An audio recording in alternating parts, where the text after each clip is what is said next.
It was 1878, and the high Arizona territory was baked clean. The dry season had held on past its welcome, wringing the last moisture from the land until the riverbed was just a scar of cracked mud and bleached stones. The town of Dry Creek huddled against this emptiness, its raw lumber buildings looking temporary, as if they might blow away with the next gust of grit. The wind never stopped. It coated everything in a fine red powder and carried the clang of steel on steel from the east, where the railroad was pushing west, laying its iron spine across the desert. The sky was not blue. It was a sheet of hot copper, reflecting the heat back onto the sparse clumps of saguaro and brittlebush. The town itself smelled of raw pine, horse manure, and the alkali dust that coated every tongue. And Eliza Hart tasted that dust as she stood before the 6 children gathered in the church meeting room. The room was hotter than a bread oven, the air thick and still. 3 + 1, she said, her voice sounding thin against the droning heat. She held up the chalk, her knuckles white. A young boy, the son of a Mexican freighter, looked at his fingers, confused. "Tres," he whispered. "No, Benito, 4. She drew 4 shaky lines on the small slate, the chalk squeaking. The sound set her teeth on edge. She was 20 years old, and she felt brittle, like a dry twig ready to snap. Her morning was a performance of patience she did not feel. She was trying to pour knowledge into children whose bellies were half empty and whose minds were on the clang of the railroad hammer, a sound that promised wages for their fathers and noise for the town. When the noon sun reached its zenith, burning straight down and erasing all shadows, she dismissed them. She watched them scatter, their bare feet kicking up the red powder. She walked the 100 yards back to the Hart boarding house, the hem of her gray skirt collecting the dust. The boarding house was their home, or what was left of it since her father had passed 3 years ago. Now it was a 2-story box of noise and rough smells, filled with coughing, sweating railroad surveyors and hopeful prospectors who paid late, if they paid at all.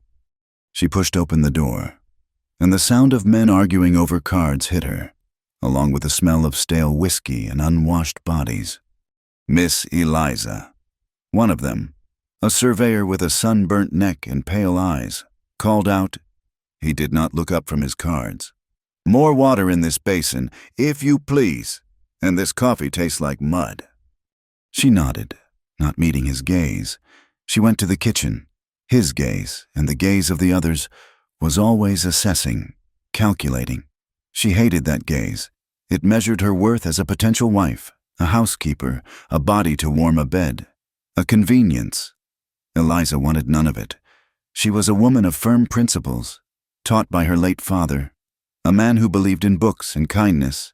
She craved a quiet life, yes, but one where her mind had room to stretch.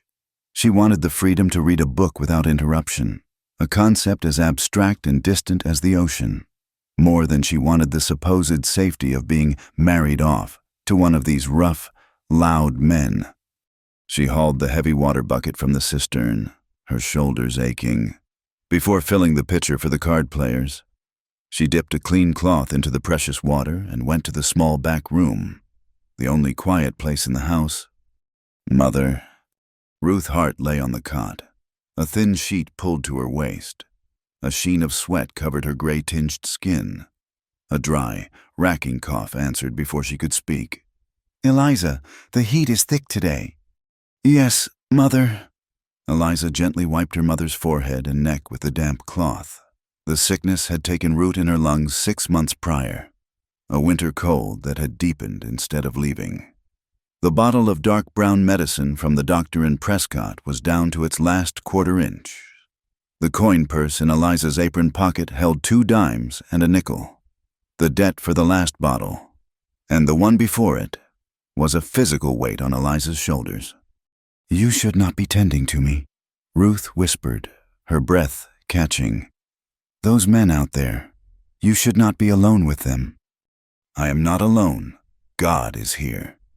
Eliza said it firmly, as much for herself as for her mother. "And those men pay our way. Mother, we must eat." principles do not pay the doctor. Eliza, Ruth murmured, closing her eyes. Your father, he left us principles, but not much else. Be careful. A woman alone is vulnerable. Eliza possessed a deep kindness, but it was worn thin by this daily exhaustion. She had never been in love, never even been held by a man. She was bound by a duty that felt like a yoke. Her anchor was the small, leather-bound Bible her father had carried, its pages softened by humidity and time. It was her map of morality, her anchor of civilization. But lately, the map felt old, and the territory it described was not this one. Her goal was small, immediate, and desperate: keep the schoolroom open so the children had one safe place, and find enough money to pay the doctor's bill. Miles away, hidden in the creases of the high mesas where the heat shimmered off the rock, Nantantaza sat motionless. He was watching a hawk ride the thermal currents, a dark speck against the copper sky. He was a man of about 28 or perhaps 30 years, though he did not measure his life in calendar blocks. He measured it by the seasons and by the scars on his arms. He was Apache. His stillness was a form of listening. The land spoke to those who were quiet, and right now, the land was afraid. He could hear the distant, unnatural clang of the railroad hammer, a sound that did not belong, like a rock tapping inside a skull. His family group, a small band of related families, was camped 2 canyons over. They were trying to walk a narrow, dangerous path, a path of peace in a land that wanted war. They traded peacefully when they could, avoiding the blue-coated soldiers at the fort, holding fast to the old ways while the new world hammered at their borders. Nantantaza was a warrior, but his strength was in his silence, his patience. He knew the trails of the stars as well as he knew the dry arroyos. He knew where water hid deep underground, a secret the earth kept for its own. He carried a rifle, yes, but his true totem, the thing that centered him, was the simple leather thong, worn smooth by use, that tied back his long black hair. It was a piece of the wild, practical and strong. His gaze shifted east, toward a place the white men had newly named Spring Mesa. The surveyor's wooden stakes, driven into the earth near the water, were a violation. To the Enda, Spring Mesa was the heart of their survival. It was where the water came from the rock even in the driest season, a sacred place given to them by Usan, the Creator. If the railroad took the spring to feed its iron horse, his people would not survive the coming winter. Nantan's goal was vast, ancient, and just as desperate as Eliza's: protect the spring at Spring Mesa, and do it without starting a war that his people could not win. In Dry Creek, Power sat at a dusty table in the back of the Dust Devil's saloon. Asa Whitlock, the railroad contractor, was eating a steak that bled onto his tin plate. He was a man built of appetites, with a soft body that showed his wealth and a gaze as hard as the steel rails he laid. He represented progress, which meant profit, and he tolerated no delays, be they from mountains or from men. Across from him sat Marshal Boyd Crowell. Crowell was also the mayor, a convenient arrangement that blurred the line between law and personal whim. He was a tall man, handsome in a way that had soured, like milk left too long in the sun. He sipped his whiskey and watched Whitlock eat with a predator's patience. "The problem," Whitlock said, not looking up from his meal, "is the timetable. I am 2 weeks behind. Those locals are slowing my surveyors near the mesa." "The Apache," Crowell said, tasting the word. "They are becoming bold. Heard talk of a missing mule train over by Devil's Cut." Whitlock finally looked up, his eyes flat and devoid of light. "Did you funny? I heard the muleteer was drunk and lost them in a wash." "The version I tell is the one that matters," Crowell said, lightly tapping the silver badge on his vest. "And the version I'm hearing is that the Apache are a clear and present threat, a threat to progress, a threat to the property of the United States government." "Good," Whitlock said, returning to his steak. "A threat needs to be Managed. That is your job, Marshal. Crowell smiled, a thin stretching of his lips that did not reach his eyes. Managing threats costs money. My deputies need bonuses. For the risk involved, securing that mesa will be dangerous work.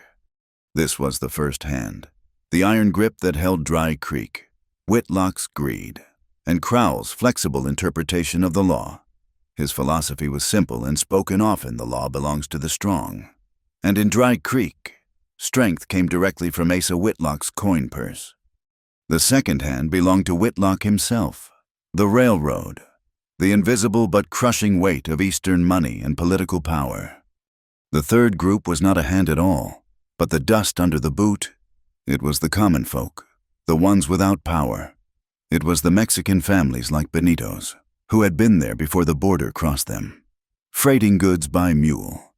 It was the quiet, hard-working Chinese laborers, including Luke Tam, who ran the town laundry, all of them treated like silent animals, housed in tents near the railhead, working the most dangerous jobs for the lowest pay.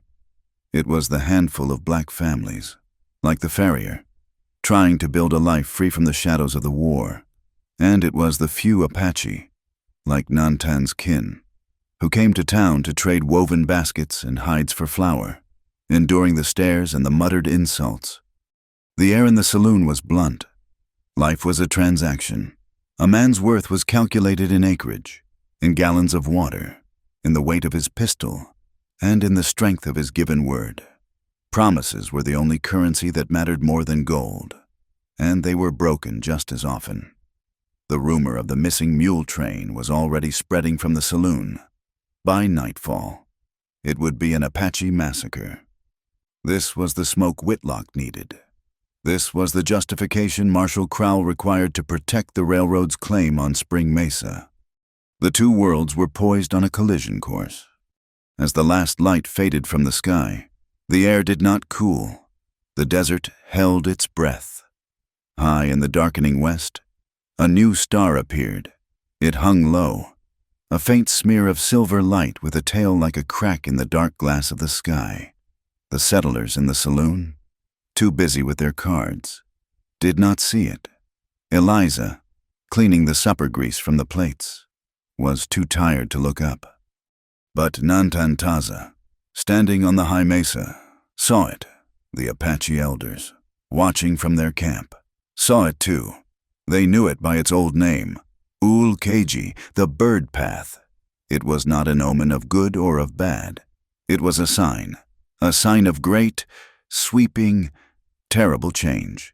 The first wind of the night rose, and it was cold. 2 days later, the news arrived with the heat, carried by a half-dead horse and a stagecoach driver whose face was the color of old ash. The railroad mail coach, carrying the company payroll, had been hit. It happened at Devil's Cut, a narrow pass of red rock 10 miles east of town. "Ambushed," the driver was saying, his voice shaking as Marshal Crowell poured him a whiskey in the saloon. The story spread faster than a grass fire. A dozen of them, at least, hooting and yelling. They came out of the rocks like spiders. Asa Whitlock slammed his fist on the bar. A performance of pure outrage. "Apache, I knew it. I told you. Marshal, they are a threat to our progress." "Did you see them clearly?" Crowell asked, his voice calm, coaxing. "Feathers," the driver said, nodding, his eyes wide. "War paint. They had arrows. They killed Frank, the guard, shot him full of arrows." Within an hour, Crowell had the evidence laid out on his desk for all to see. A half-dozen arrows, crudely made, the fletching sloppy, the stone points poorly napped, a single eagle feather dyed badly with some kind of blue paint. "This proves it," Whitlock declared to the crowd gathering on the street. "They are savages. They are animals. They murdered our men and stole the payroll. This is what we get for being neighborly. They have mistaken our patience for weakness." The town, already simmering in the heat and deprivation, began to boil. Men grabbed rifles. The talk was of a posse, of riding out to the Apache camps, of finishing the problem for good. Eliza Hart heard the noise from her mother's bedside. Ruth's breathing was worse, a shallow, wet rattle that terrified Eliza. The medicine bottle was empty. It had been empty for a full day. The doctor in Prescott had sent word that he could not extend more credit. The $6 she owed him was a mountain she could not climb, but the stage from the east, the one that ran twice a week, sometimes carried packages for Pastor Hale, and he had promised to ask for a new supply on her behalf, using the church's credit. She left her mother with a cup of water and ran to the church. Pastor Hale was there, a thin, nervous man whose goodness was often paralyzed by his fear. "Miss Hart, it is terrible," he said, wringing his hands. "The stage was robbed, the mail sack stolen. If the medicine was on it." "Was it?" Eliza's voice was sharp. I do not know, but the driver, he said they took everything." Eliza felt the floor drop away. She could not wait. Her mother could not wait. The only other source was the trading post at Sulphur Springs, a full day's ride east. Past Devil's Cut, it was suicide. "Pastor," Eliza said, her voice shaking but hardening with a resolve that surprised even her. "You are going to the fort. You are going to tell the army doctor that my mother is dying. You will not leave until he gives you laudanum, or quinine, or anything. I am going to the trading post. I will ride the mule." "Eliza, that is madness," he gasped. "The Apache are on the warpath. You heard—" "I heard a story," Eliza said, her fear making her cold and clear. "My mother is a fact. I am going—" "Then I will not let you go alone." The pastor swallowed, his Adam's apple bobbing. "We will take the church wagon. It is the Christian thing to do." The ride was a torment of heat and silence. They stayed to the main track, the mule pulling the rickety wagon, the wheels screaming for grease. Pastor Hale kept his old shotgun across his lap, his knuckles white. Eliza held the reins, her gaze fixed on the shimmering horizon. She had $3 silver in her boot, her last saved from the laundry money. They reached Devil's Cut as the sun began to dip, painting the rocks a deep, bloody red. The air was thick with the smell of iron and something else, something foul. The wrecked coach was still there, lying on its side like a dead beetle, but there were no bodies, no arrows. "They must have taken the guard back to town," the pastor whispered, urging the mule faster. "Let us not linger, Eliza." But Eliza had pulled back on the reins. She was listening. There was no wind. There was only the buzz of flies, and then a sound, a single, low moan, like a man trying to draw breath through mud. It came from a cleft in the rock wall, 20 yards off the track, hidden by a curtain of sun-scorched creosote. "What is it?" the pastor hissed. "Drive on, child." "Be quiet," Eliza commanded. She climbed down from the wagon, her legs stiff. She walked toward the shadow in the rock. The smell of copper, of blood, was strong. "Eliza, in the name of God, get back here." She ignored him. She pushed aside the brittle branches. He was slumped against the rock, half sitting, half lying. He was Apache. His black hair was loose, matted with blood and dirt. He wore buckskin leggings and a torn calico shirt. His skin was the color of the earth. His right side, from his shoulder to his hip, was a solid, dark mass of drying blood. Eliza gasped and took a step back. This was the enemy, the murderer, the savage from the saloon stories. His eyes opened. They were not wild. They were not savage. They were black, deep, and focused, clouded with an agony she could not comprehend. He tried to move his left hand toward a knife at his belt, but he was too weak. "Miss Hart." The pastor had come up behind her, shotgun raised. "It is one of them. Stand aside." The man's gaze shifted to the pastor, then back to Eliza. He said nothing. "He is wounded," Eliza said, her voice a whisper. "He is a heathen and a killer," the pastor said, his voice trembling. He probably has a bullet from Frank. The guard. We must leave him. It is God's will. Eliza looked closer. She saw the wound now, a dark, puckered hole in his side, high on the ribs. It was not an arrow wound. It was a bullet hole, a very large bullet hole. And there was another on his shoulder. Where are the arrows? Pastor, she asked, her mind racing, connecting the sight of the wound with the sloppy, fake arrows in Crowell's office. What? The driver said he was full of arrows. This man was shot twice, with a rifle. She looked at the ground.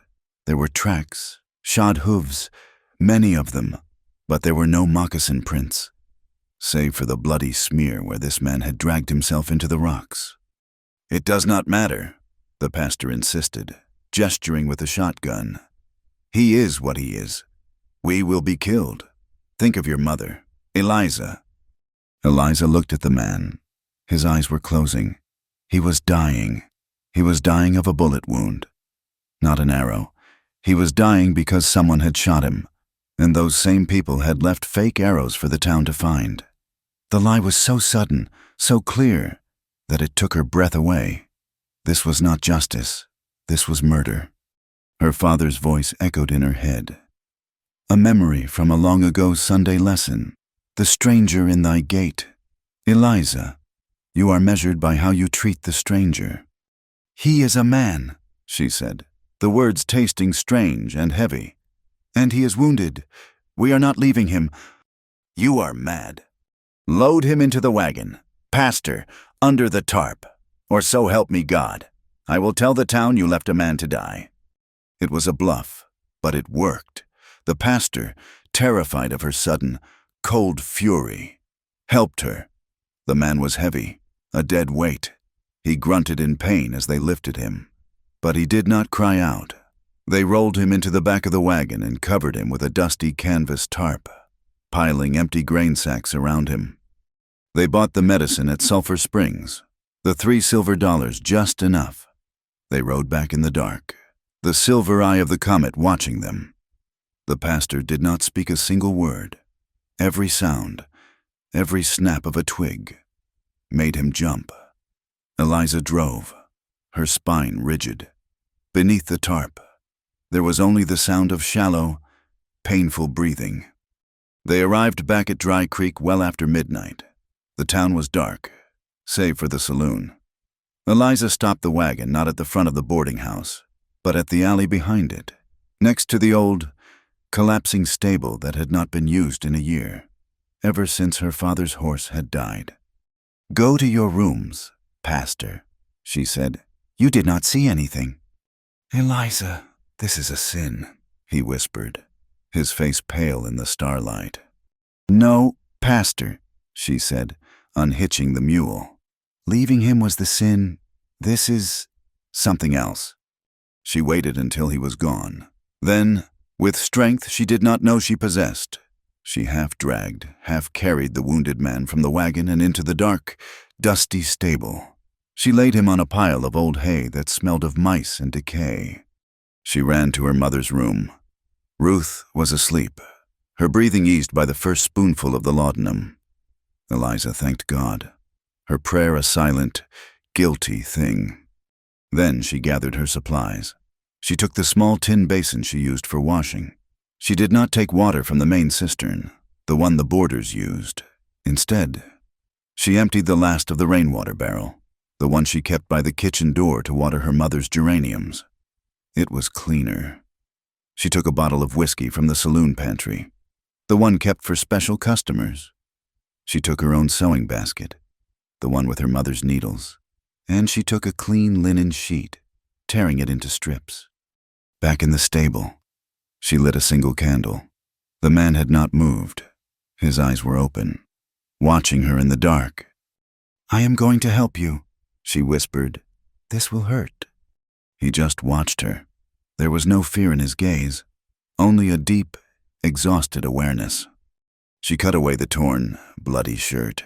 The wounds were ugly. The bullet in his side had gone clean through, a ragged exit wound near his back. The one in his shoulder was still in there, lodged against the bone. She poured the rainwater into the basin. She washed the filth and blood away, her hands shaking so hard she could barely hold the cloth. He winced, his entire body going rigid, but he made no sound. His control was terrifying. "This is for the infection," she whispered. She uncorked the whiskey and poured it directly onto both wounds. The man's body arched off the hay, a sharp, choked gasp tearing from his throat. His eyes shut tight, and the muscles in his jaw stood out like ropes. But still, he did not scream. Eliza was crying now, silent tears streaming down her face. "I am sorry. I am so sorry." She threaded the smallest, sharpest needle from her basket. She held the tip of it in the candle flame until it glowed red, then dipped it in the whiskey. She began to sew the edges of the wounds together, pulling the skin tight, her stitches small and neat, just as her mother had taught her for mending shirts. It was a horrible, intimate act, her fingers touching his bare skin, pushing a domestic tool into his raw flesh. He did not pass out. He watched her. His breathing was a harsh rasp in the silence of the stable. When she was done, she bandaged him with the linen strips, her hands sticky with his blood and the whiskey. She sat back on her heels, exhausted, her dress stained. "Who are you?" He was silent for a long moment, his chest rising and falling in shallow jerks. His voice, when it came, was a dry rasp, his English slow and measured. "Nantan Taza. Who did this to you?" "The men who blame my people. They wore feathers, but they were white men." "Why did they shoot you?" He closed his eyes. "Spring Mesa, I watched them. Whitlock's men, they move the stakes, the boundary stakes. At night, they steal the spring." He took a painful breath. "I saw them. They saw me. They did not attack the coach. They attacked me." Eliza felt a chill go through her that had nothing to do with the night air. He had been hunting for the truth. The robbers, Whitlock's hired men, had been at the mesa, and Nantan had seen them. They had hunted him down, and the stagecoach robbery was the lie they built to cover their tracks, a lie to turn the town against the Apache and secure the spring. "You must be quiet," she said, her heart hammering against her ribs. "If they find you here, they will kill us both." He nodded, a small, pained movement. The knock on the boarding house door came the next afternoon. It was Marshal Crowell. Eliza's heart stopped. She had been up all night, tending her mother, her mind screaming. "Miss Hart," Crowell said, sweeping his hat off. He was smiling, but his eyes were not. "I am conducting a search. My apologies. Just procedure." "A search for what?" Eliza asked, blocking the doorway, wiping her hands on her apron. "For the Apache murderers. We found tracks. A lot of them. Funny thing." He leaned in, his voice dropping. "They led right to the edge of your property, right by that old stable." Eliza felt the blood drain from her face. It was a lie, a trap. The tracks were from her wagon, or they were tracks Crowell had put there himself. "I have not seen anything, Marshal," she said. Her voice was a thin thread. "Mind if I look around? My deputies are checking the other houses. We have to be thorough. For your safety." He did not wait for an answer. He pushed past her, into the house. He looked in the kitchen, in the pantry, even glanced into her mother's room, tipping his hat to the sleeping woman. Eliza followed him, her hands clenched so tight her nails dug into her palms. He walked back out and stood in the yard, staring at the dilapidated stable. The door was barred from the outside, just as she had left it. "Lot of folks are real upset, Miss Hart," he said, turning to her. "That payroll was meant for this town. Those Apache, they stole food from our mouths. Isa Whitlock is offering a $50 bounty for any of them, dead or alive." He was watching her, his gaze sharp, assessing. He was waiting for her to break. Eliza trembled. She was a woman who had never told a true lie in her life. Her principles, her Bible, her father's memory, all of it screamed at her. But she pictured Nantantaza's eyes, the agony he refused to voice, the bullet hole that was not an arrow wound. She thought of the $50 bounty. This was not law. This was a lynching. She realized, in that one awful second, that courage and honesty were not the same thing. Sometimes, courage was a betrayal. It felt exactly like a sin, a cold, hard stone in her gut. "I have not seen anyone. Marshal," she said. Her voice was quiet, but it did not waver. "There is no one here. Only the wind. And the dust." Crowell held her gaze for a long time. He smiled again. That same thin, cold smile. "Of course, Miss Hart. You just let me know if that changes." He turned and left. Eliza leaned against the doorframe, her legs giving out, and was sick in the dust. The next 3 nights were a secret, waking dream. By day, she taught the children. She tended her mother. She served the rough men in her boarding house, her ears straining for every scrap of talk about the Apache manhunt. By night, she slipped into the stable. She brought him water. She brought him broth she had saved from the boarder's supper. She checked his wounds. They were not infected. The whiskey and the clean rainwater had worked. They spoke very little. There was no language for this. He watched her with an intensity that stripped her bare. He watched her move. He watched her hands as she changed the linen bandages. He saw the weariness in her shoulders and the fear in her eyes. One night, she was so tired she simply sat against the far wall. She did not realize she was praying, her lips moving without sound, begging God to help her mother, to help this man, to show her what was right.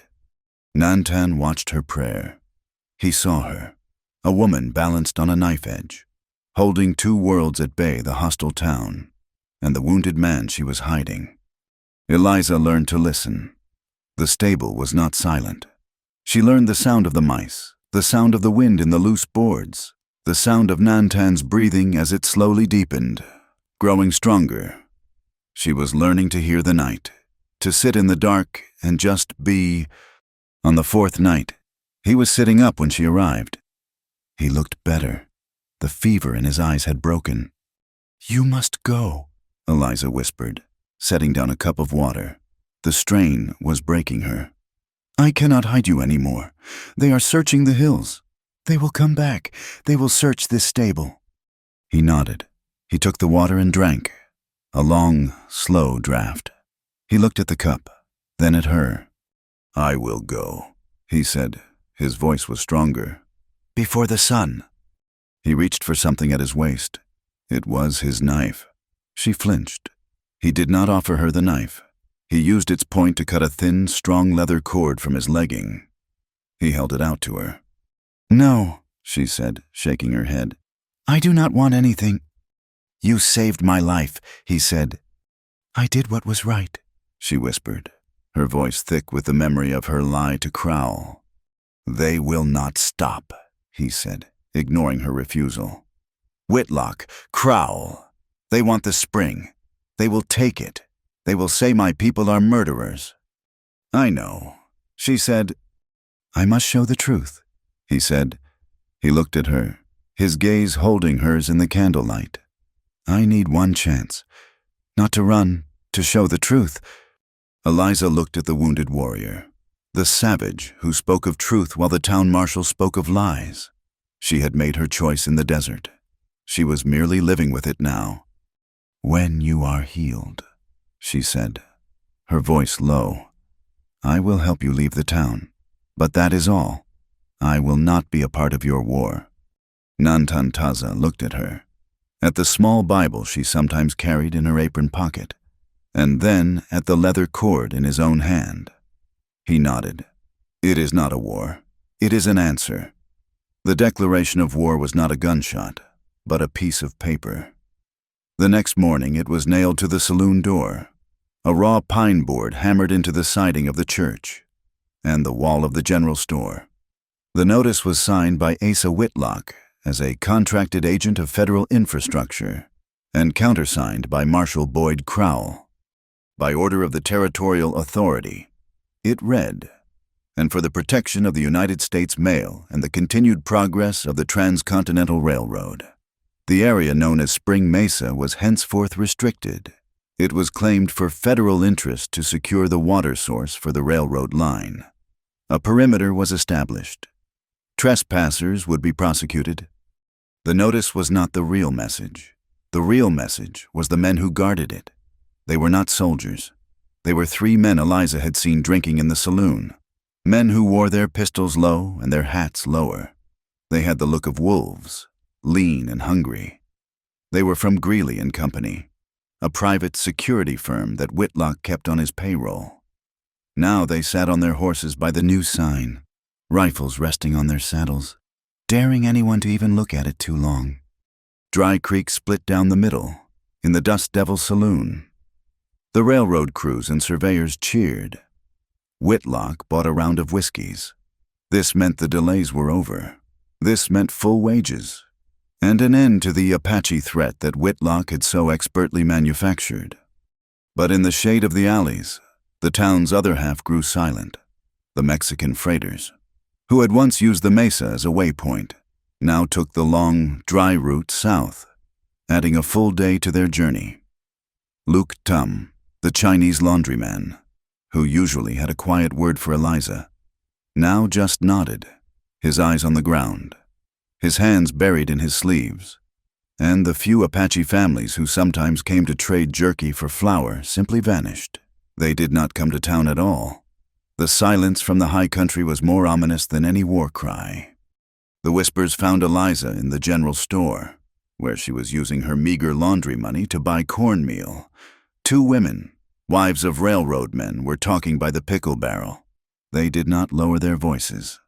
"Right to her property line. The tracks went," one woman said, her voice sharp. "Crowell said so himself." "And she was out all night on the road, wasn't she?"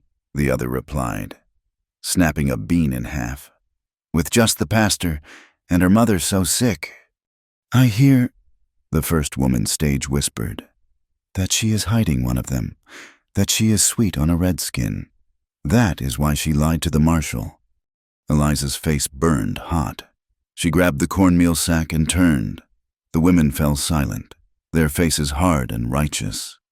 Eliza walked out, her back straight, the word redskin feeling like a physical blow.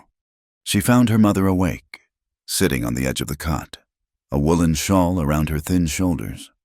Ruth Hart looked at her daughter, her eyes clear and sharp with a mother's fear. "I hear the talk, Eliza," Ruth said, her voice a dry rasp. "It is nothing, mother, just gossip." Eliza busied herself, mixing a small amount of the laudanum with water.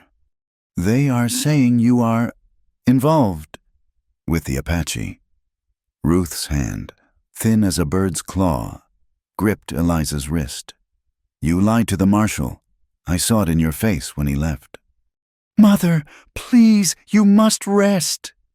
"Do not," Ruth said, her voice gaining a sudden, fierce strength. "Treat me like a child. I may be sick, Eliza, but I am not blind. I know what you are. You are your father's daughter. You have that same stubbornness, that same belief in what is right. But this is not a sermon. This is a land of men and guns and blood. This is not our fight." "He was wounded, Mother," Eliza whispered, the admission tearing out of her. "They shot him. They were white men, and they shot him. The arrows were a lie." Ruth's face went pale. "What have you done? Where is he?" "He is safe. He is gone. I helped him." It was a lie, but a necessary one. Ruth looked away, out the small, grimy window toward the sun-baked yard. Her gaze fell on the empty medicine basket, the one Eliza had taken to Sulphur Springs. For a moment, she was silent. She understood, perhaps more than Eliza did, the transaction that had occurred. Eliza had traded her safety, her reputation, for that bottle of medicine.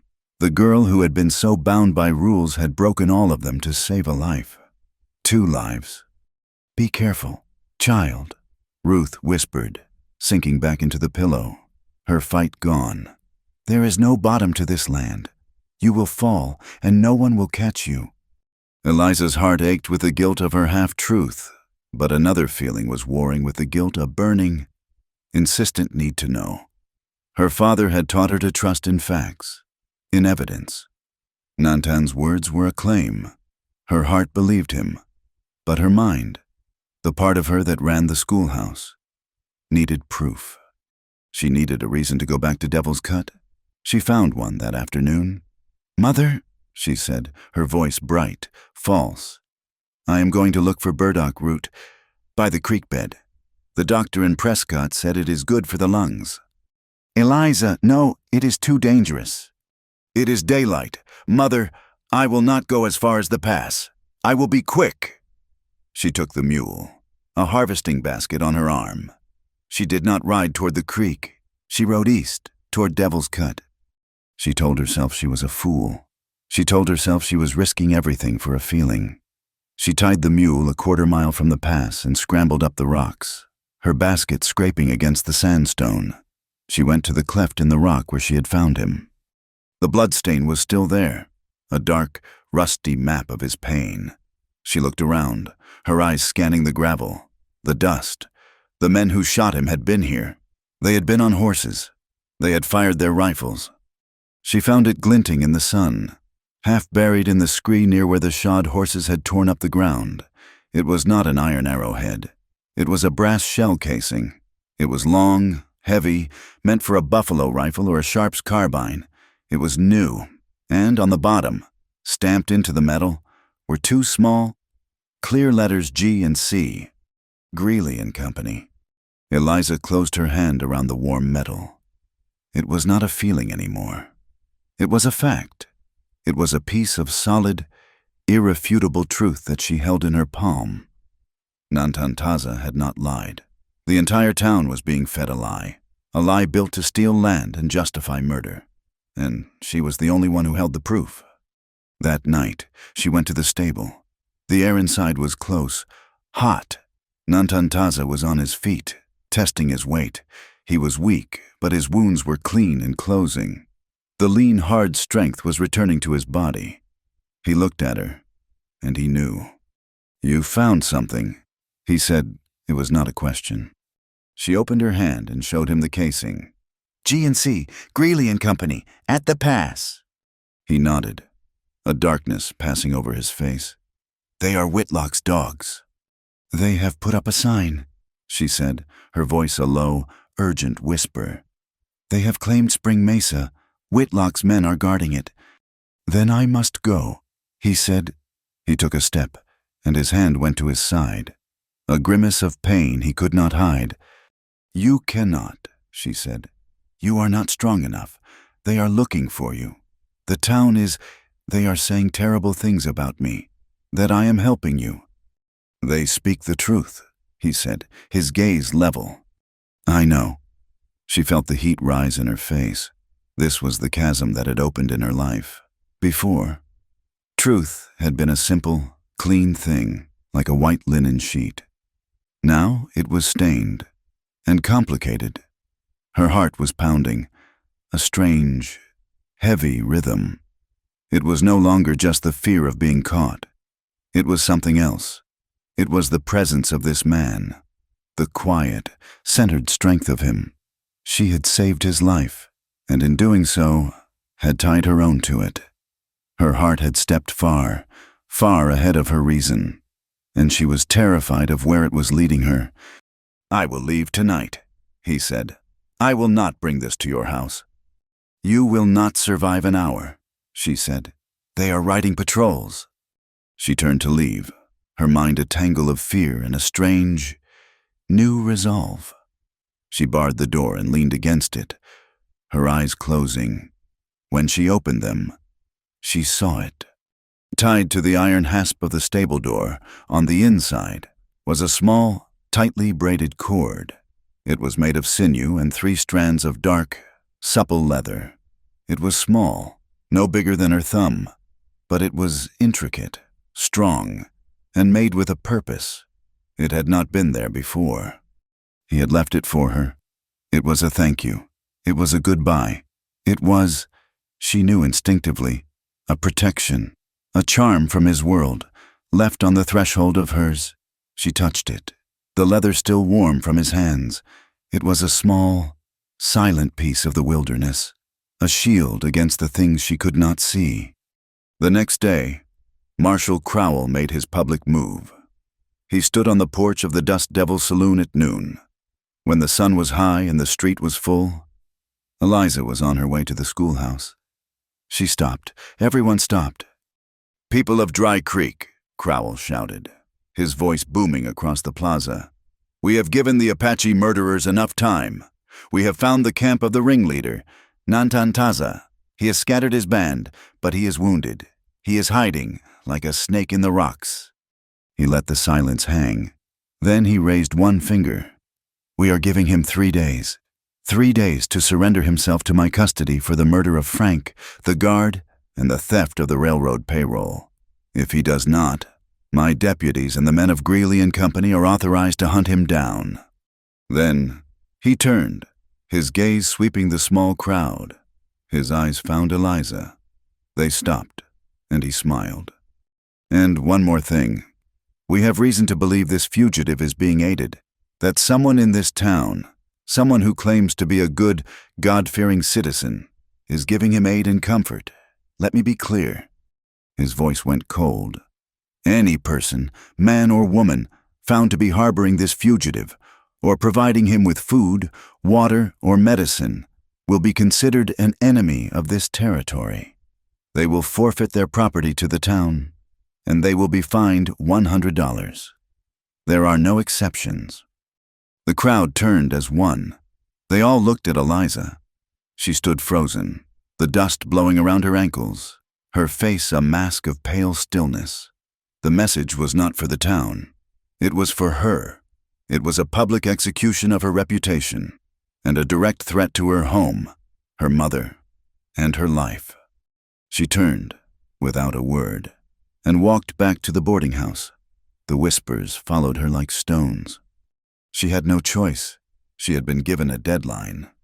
That night, as the comet began its silver streak across the sky, she went to the stable for the last time. She carried a full canteen, a small parcel of cornbread and dried meat, and her father's old skinning knife. Nantantaza was standing by the door, waiting. He had seen the crowd. He had heard the marshal's words carry on the hot, dry air. "He knows," she whispered, her voice shaking. "He did not name me, but he knows. He is coming here. The 3 days are a lie. He is coming tonight or tomorrow." "I will not be here," Nantan said. He reached for the bar, steadying himself. "No," Eliza said. She held out the knife and the canteen. "He will find you. You are not strong enough to make it to the high ground alone." He looked at her, his black eyes searching her face in the gloom. "You will be seen." "No," she said again. "We will not. I am taking you, past the creek, to the dry arroyo. I know the old cattle trails. They will take us to the high ground, to your cousin, to Chelbida." His eyes widened, just slightly, at her use of the name. "You know this name." "You spoke it when you had the fever," she said. "I will take you there. Tonight. We leave in 1 hour, when the moon is behind the mesa." This was it. The line had been crossed. She was no longer just a woman who had saved a life. She was an accomplice. She was choosing her side. She was choosing the man, the truth, and the wilderness, against the town, the lie, and the law. The moon, a sliver of bone, dipped behind the black line of the mesa. This was the hour. The air in the stable was thick with the smell of old hay and fear. Eliza pulled the wooden bar back, the sound unnervingly loud in the silence. Nantantaza stood ready. He was dressed in the dark shirt and trousers she had taken from a boarder's wash line, the clothes of a stranger. He was still weak. She could see the effort it cost him to stand straight. "You will lean on me," she whispered. It was not a request. He did not argue. He put his left arm over her shoulders, and she took a solid grip on his waist. His weight was a shock, solid and real, and he smelled of the high desert, of dust and the faint, clean scent of the yucca soap she had used to clean his wounds. They did not go out the front. They moved through the back, past her mother's silent, dark window, past the useless geranium pots, and to the rear of the property. The saloon was still alive, a splash of yellow, noisy light and the sound of a badly tuned piano. The noise was a blessing. It covered the sound of their feet on the hard-packed earth. Eliza led him to the edge of town, where the last shacks gave way to open scrub. She found the depression in the ground, a wide, dry ditch that had once been an irrigation channel for a farm long since failed. It was 3 or 4 feet deep, a scar in the earth, invisible from the main road. It was their way out. They dropped into it. The sand was soft, muffling their footsteps. The air was cooler in the ditch, and it smelled of alkali and dried mud. They walked for what felt like miles, Eliza's shoulder aching from his weight, Nantan's breathing growing strained beside her. Above them, the sky was a sheet of black velvet, peppered with so many stars it seemed impossibly bright. The comet was there, a silent, silver witness to their flight. Far off, a coyote yipped, a sharp, lonely sound that was answered by another, and then a chorus. Eliza flinched. The sound was wild, and it reminded her how far she was from everything she knew. Nantan stopped. He held up a hand, listening. He was reading the sounds as she would read a line of print. "They are hunting," he said, his voice low. "But not us. They are far to the south. We are safe from them." He looked up, not at the comet, but at the stars. "That one," he pointed to a bright cluster, "is the cold man. He walks the sky toward the north. We will follow him. He will not lead us astray." He was moving better now, the cool night air seeming to give him strength. He took his arm from her shoulder, testing his own balance. He stumbled, but caught himself. "I can walk," he said. They walked on, the silence between them companionable. Not empty. He was a part of the night, moving through it with a quiet economy of motion. She was a trespasser, her boots loud in her own ears, her skirt catching on every piece of thorn scrub. He stopped again, this time by a plant with high, spiked leaves. A yucca. He nudged its base with his boot. "The roots," he said. "They search for water. They grow toward the deep moisture. If you are lost, the plant shows you where to dig." Eliza looked from the humble plant to the map of the stars above. This was his knowledge. It was not written in books. It was written in the land itself, in the wind, in the living things. "I have books," she said softly, thinking of her small, worn collection in the schoolroom. "They have maps of the whole world, places I will never see." He glanced at her, his dark eyes catching the starlight. "Why do you teach the children?" "Because," she said, the answer coming clear and simple. "They deserve to know what is outside of Dry Creek. They deserve to read the words that make the laws." She thought of Benito, his fingers smudged with chalk. "I want to have a real school, not just in the church, a place where every child can come. The Mexican children, Luke Tam's sons, even the Apache children, if they wanted to come." Nantan Taza was silent for a long time, walking beside her. He considered her words. "A school for all," he said, tasting the idea.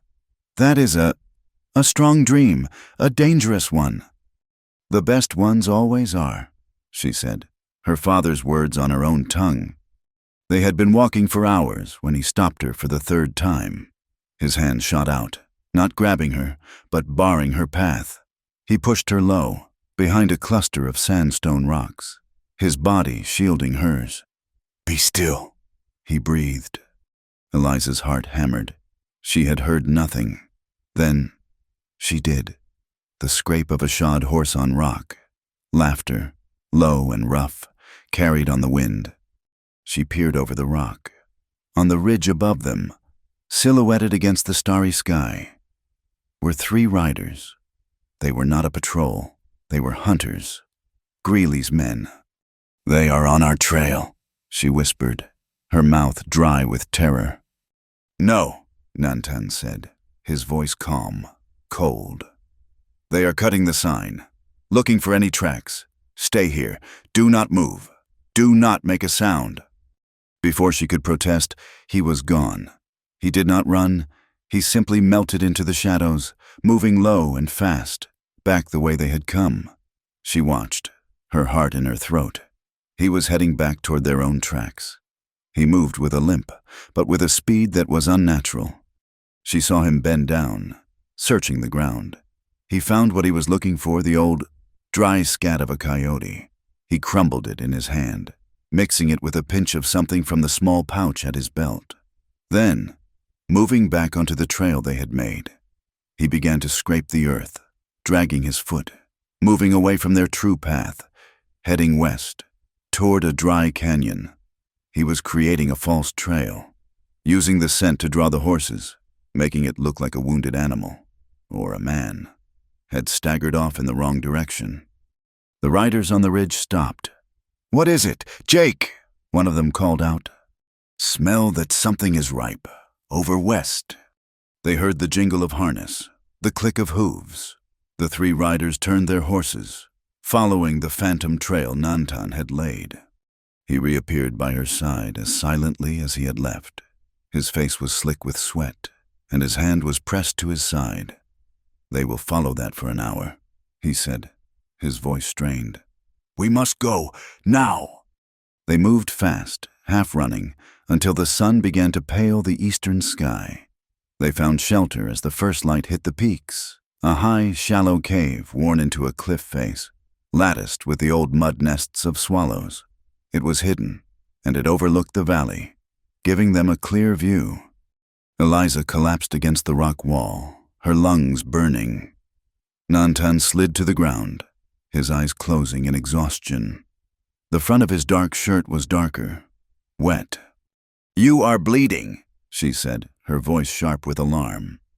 He opened his eyes. "It is nothing." "It is not nothing." She moved to him, her fear overriding any sense of modesty. "Let me see." She pushed the shirt aside. The bandage on his shoulder was soaked through. The long, forced march had pulled the stitches. "You are a fool," she said, her voice shaking with anger and fear.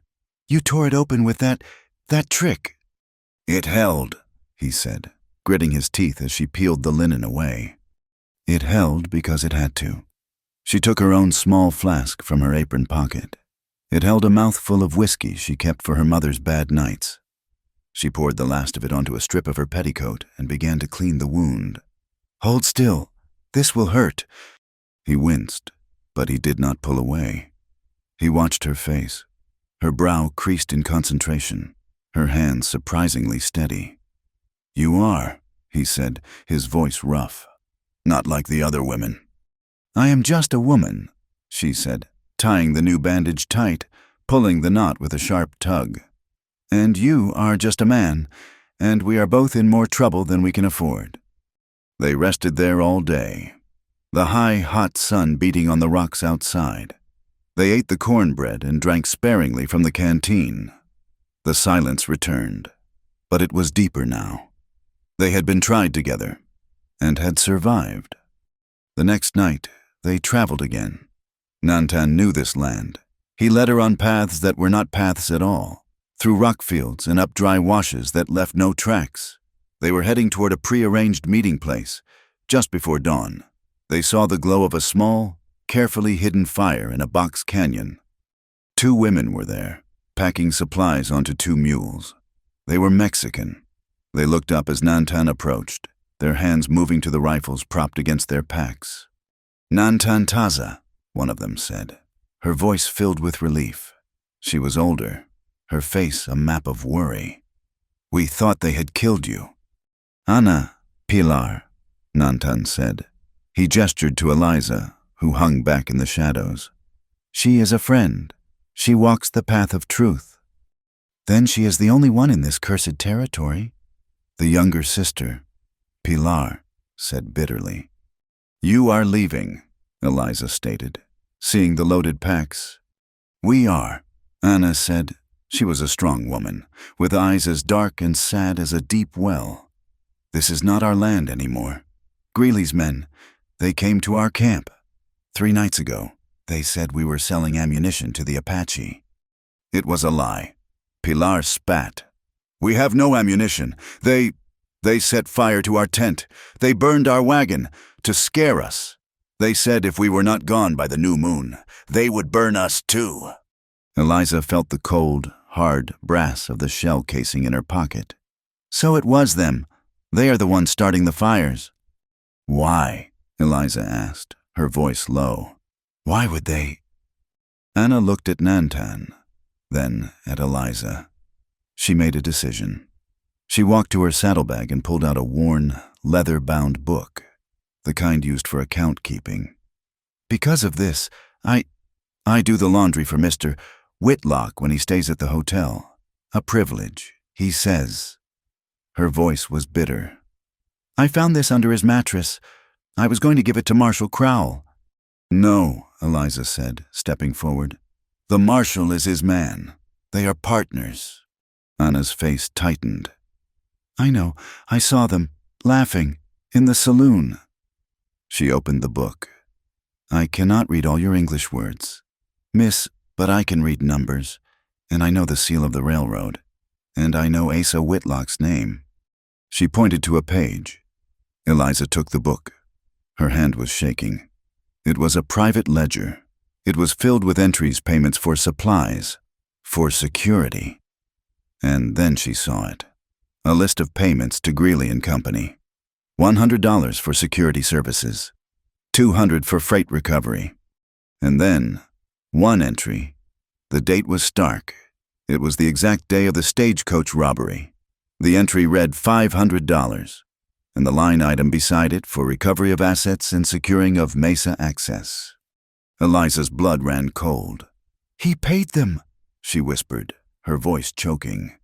He paid Greeley to rob his own stagecoach, to kill his own guard, all of it, all to blame Nantan, all to steal Spring Mesa. Take it, Anna said, pushing the book into Eliza's hands. You are an educated woman. You speak their language. You take this to someone who is not a devil. She turned and threw the last pack onto her mule. We are going south, to Sonora. This land is for the strong and the wicked. We are only strong. Eliza wrapped the ledger in her shawl, her mind reeling. This was the proof. This was the truth Nantan had been looking for. This was the answer. As the sisters mounted their mules, Eliza turned to Nantan. He was watching her, his face grim. She felt a sudden, powerful surge of faith, not in God, but in the man standing before her. She reached up and unfastened the thin leather cord from around her neck. On it hung a small, plain wooden cross, worn smooth by her father's hand, and then by hers. Nantan Taza, she said, her voice clear. He turned. She held out the cross. My father gave this to me. He said it was a reminder to be brave and to be good. She pressed it into his hand. You must be safe. This is to remember me, and to remember that I keep my word. I will stand with you, with this truth. Nantan looked at the small, simple token. He understood the weight of it. He had seen her touch it when she was afraid. He closed his strong hand around it. I will not forget, he said. His voice was low, a solemn vow. We must go to Chilbida. It is one more night's travel. When this is done, I will bring you back. Before the third sunrise, I will see you safe in your home. They left the sisters and began to climb, heading for the high, open flats. But the air was changing. The wind had died, and the sky had taken on a sick, greenish-yellow tint. The air was heavy, electric. A high desert thunderstorm was brewing, and they were walking directly into it. They were halfway across a wide, barren plain when the sky ripped open. It was not rain. At first, It was a blast of wind that nearly knocked Eliza off her feet. And then, the lightning. It was not in the distance. It was on them. A bolt struck the plane 100 yards away. The crack of thunder instantaneous. A deafening explosion that made the ground shake. Eliza screamed. She was in the open, the highest thing for miles. "Down!" Nantan roared. He grabbed her, pulling her by the arm, dragging her toward a low shelf of granite that jutted from the plane. Another bolt struck, closer this time. The flash of blinding white, the smell of ozone and burning dust filling her lungs. He threw them both under the shallow rock overhang, pulling her tight against him as the sky unleashed its fury. The rain came, a solid cold sheet, driven by the wind. They were soaked in seconds. They were pressed together, shoulder to shoulder, leg to leg, shivering. It was not a choice. It was survival. Eliza buried her face in his shoulder, her body trembling violently. He was solid, a rock, though she could feel the shiver in his own muscles from the cold and the exertion. He had one arm around her, holding her against the rock, shielding her from the worst of the wind. They did not speak. There were no words. There was only the roar of the wind, the cannon crack of the thunder, and the violent, cold intimacy of their shared shelter. She could feel his heart beating, a steady, slow rhythm against her own frantic pulse. They were two, small, living things, huddled together, waiting for the sky to end its war. The storm broke just before dawn, vanishing as if it had never been. It left the air scoured clean and cold, the ground dark with a network of new, temporary streams. The world smelled of wet dust and ozone. They huddled under the granite shelf, soaked to the bone, shivering. The lightning had passed, but an electric charge remained, a humming awareness of the night they had just survived. The closeness forced by the storm lingered, an unspoken thing. Eliza pushed her wet hair back from her face, her hands trembling not from fear, but from a bone-deep chill. Nantan Taza rose first, moving with a stiffness that betrayed the pain in his side. He looked at the sky, now a pale, bruised purple in the east. "We must go," he said, his voice rough. "Chi'il Bida is near. We must reach him before the sun." The climbing was treacherous. The rain had made the sandstone slick, turning the dry footholds into greasy mud. But as the first edge of the sun lit the high peaks, they reached the ridge. A man stepped from the shadow of two great boulders. He was older than Nantan, his face carved from the rock itself, his eyes holding no welcome. He held a rifle. He looked at Nantan, then his gaze fixed on Eliza, hard and assessing. Nantan spoke in the low, rapid syllables of the Apache tongue. His voice was urgent. He gestured back toward the valley, then toward the ledger Eliza clutched inside her ruined shawl. The man, Chi'il Bida, listened without moving a muscle. His gaze never left Eliza. Finally, after a long silence, he gave a short, sharp nod. He reached into a pouch at his belt and pulled out a strip of dried venison, holding it out to her. It was not a gift. It was a truce. "We rest for 2 hours," Nantan said to Eliza. He was already checking his own wounds, his face grim. "Then Chi'il will guide you back. You must be in town before noon." "Guide me back." Eliza clutched the ledger. "I am not leaving. Not now. Not with this." She held up the book. "This proof." "You must," Nantan interrupted, his voice firm. "My promise was to see you safe. You have done your part. This is our fight now." "It is my fight too," she said, her voice rising. "My mother, my home. Marshal Crowell will not stop. He will take everything." "He will," Nantan agreed, his voice flat. "Which is why I must see, before the sun is high, I must see what they have done." He looked east, toward the low, green smudge on the horizon that was Spring Mesa. He left her with his cousin and 2 other warriors who had emerged from the rocks. Naiche and Bichi. Eliza watched him go, a lone figure moving with a painful, limping grace, descending the far side of the ridge. She did not know how long she waited. Chil Bida gave her a dry blanket. She huddled in it, the venison untouched, the ledger a hard, square weight against her ribs. Nantan returned just as the sun cleared the horizon. His face was not angry. It was dead. It was a mask of such profound, cold rage that Eliza felt a fresh wave of fear. "What is it?" she asked. "They are there," he said, his voice a low growl. "Whitlock, Crowell, Greeley's men. They are not waiting." He looked at her, his black eyes like burned-out holes. "They are driving stakes, in the heart of the spring. Red stakes. They are poisoning the water. They are laughing." Eliza felt sick. It was not just a claim. It was a desecration, a message of contempt. "I am going back," she said, her voice suddenly as cold as his. "You will be arrested." "Perhaps." She stood, wrapping the damp shawl around her. "But I will not hide. I will take this to the only man in town who might listen, the only one who still fears God." Chil Bida guided her, a silent, disapproving shadow. They moved with a speed Eliza did not think possible, using gullies and game trails, until they were on the ridge overlooking Dry Creek.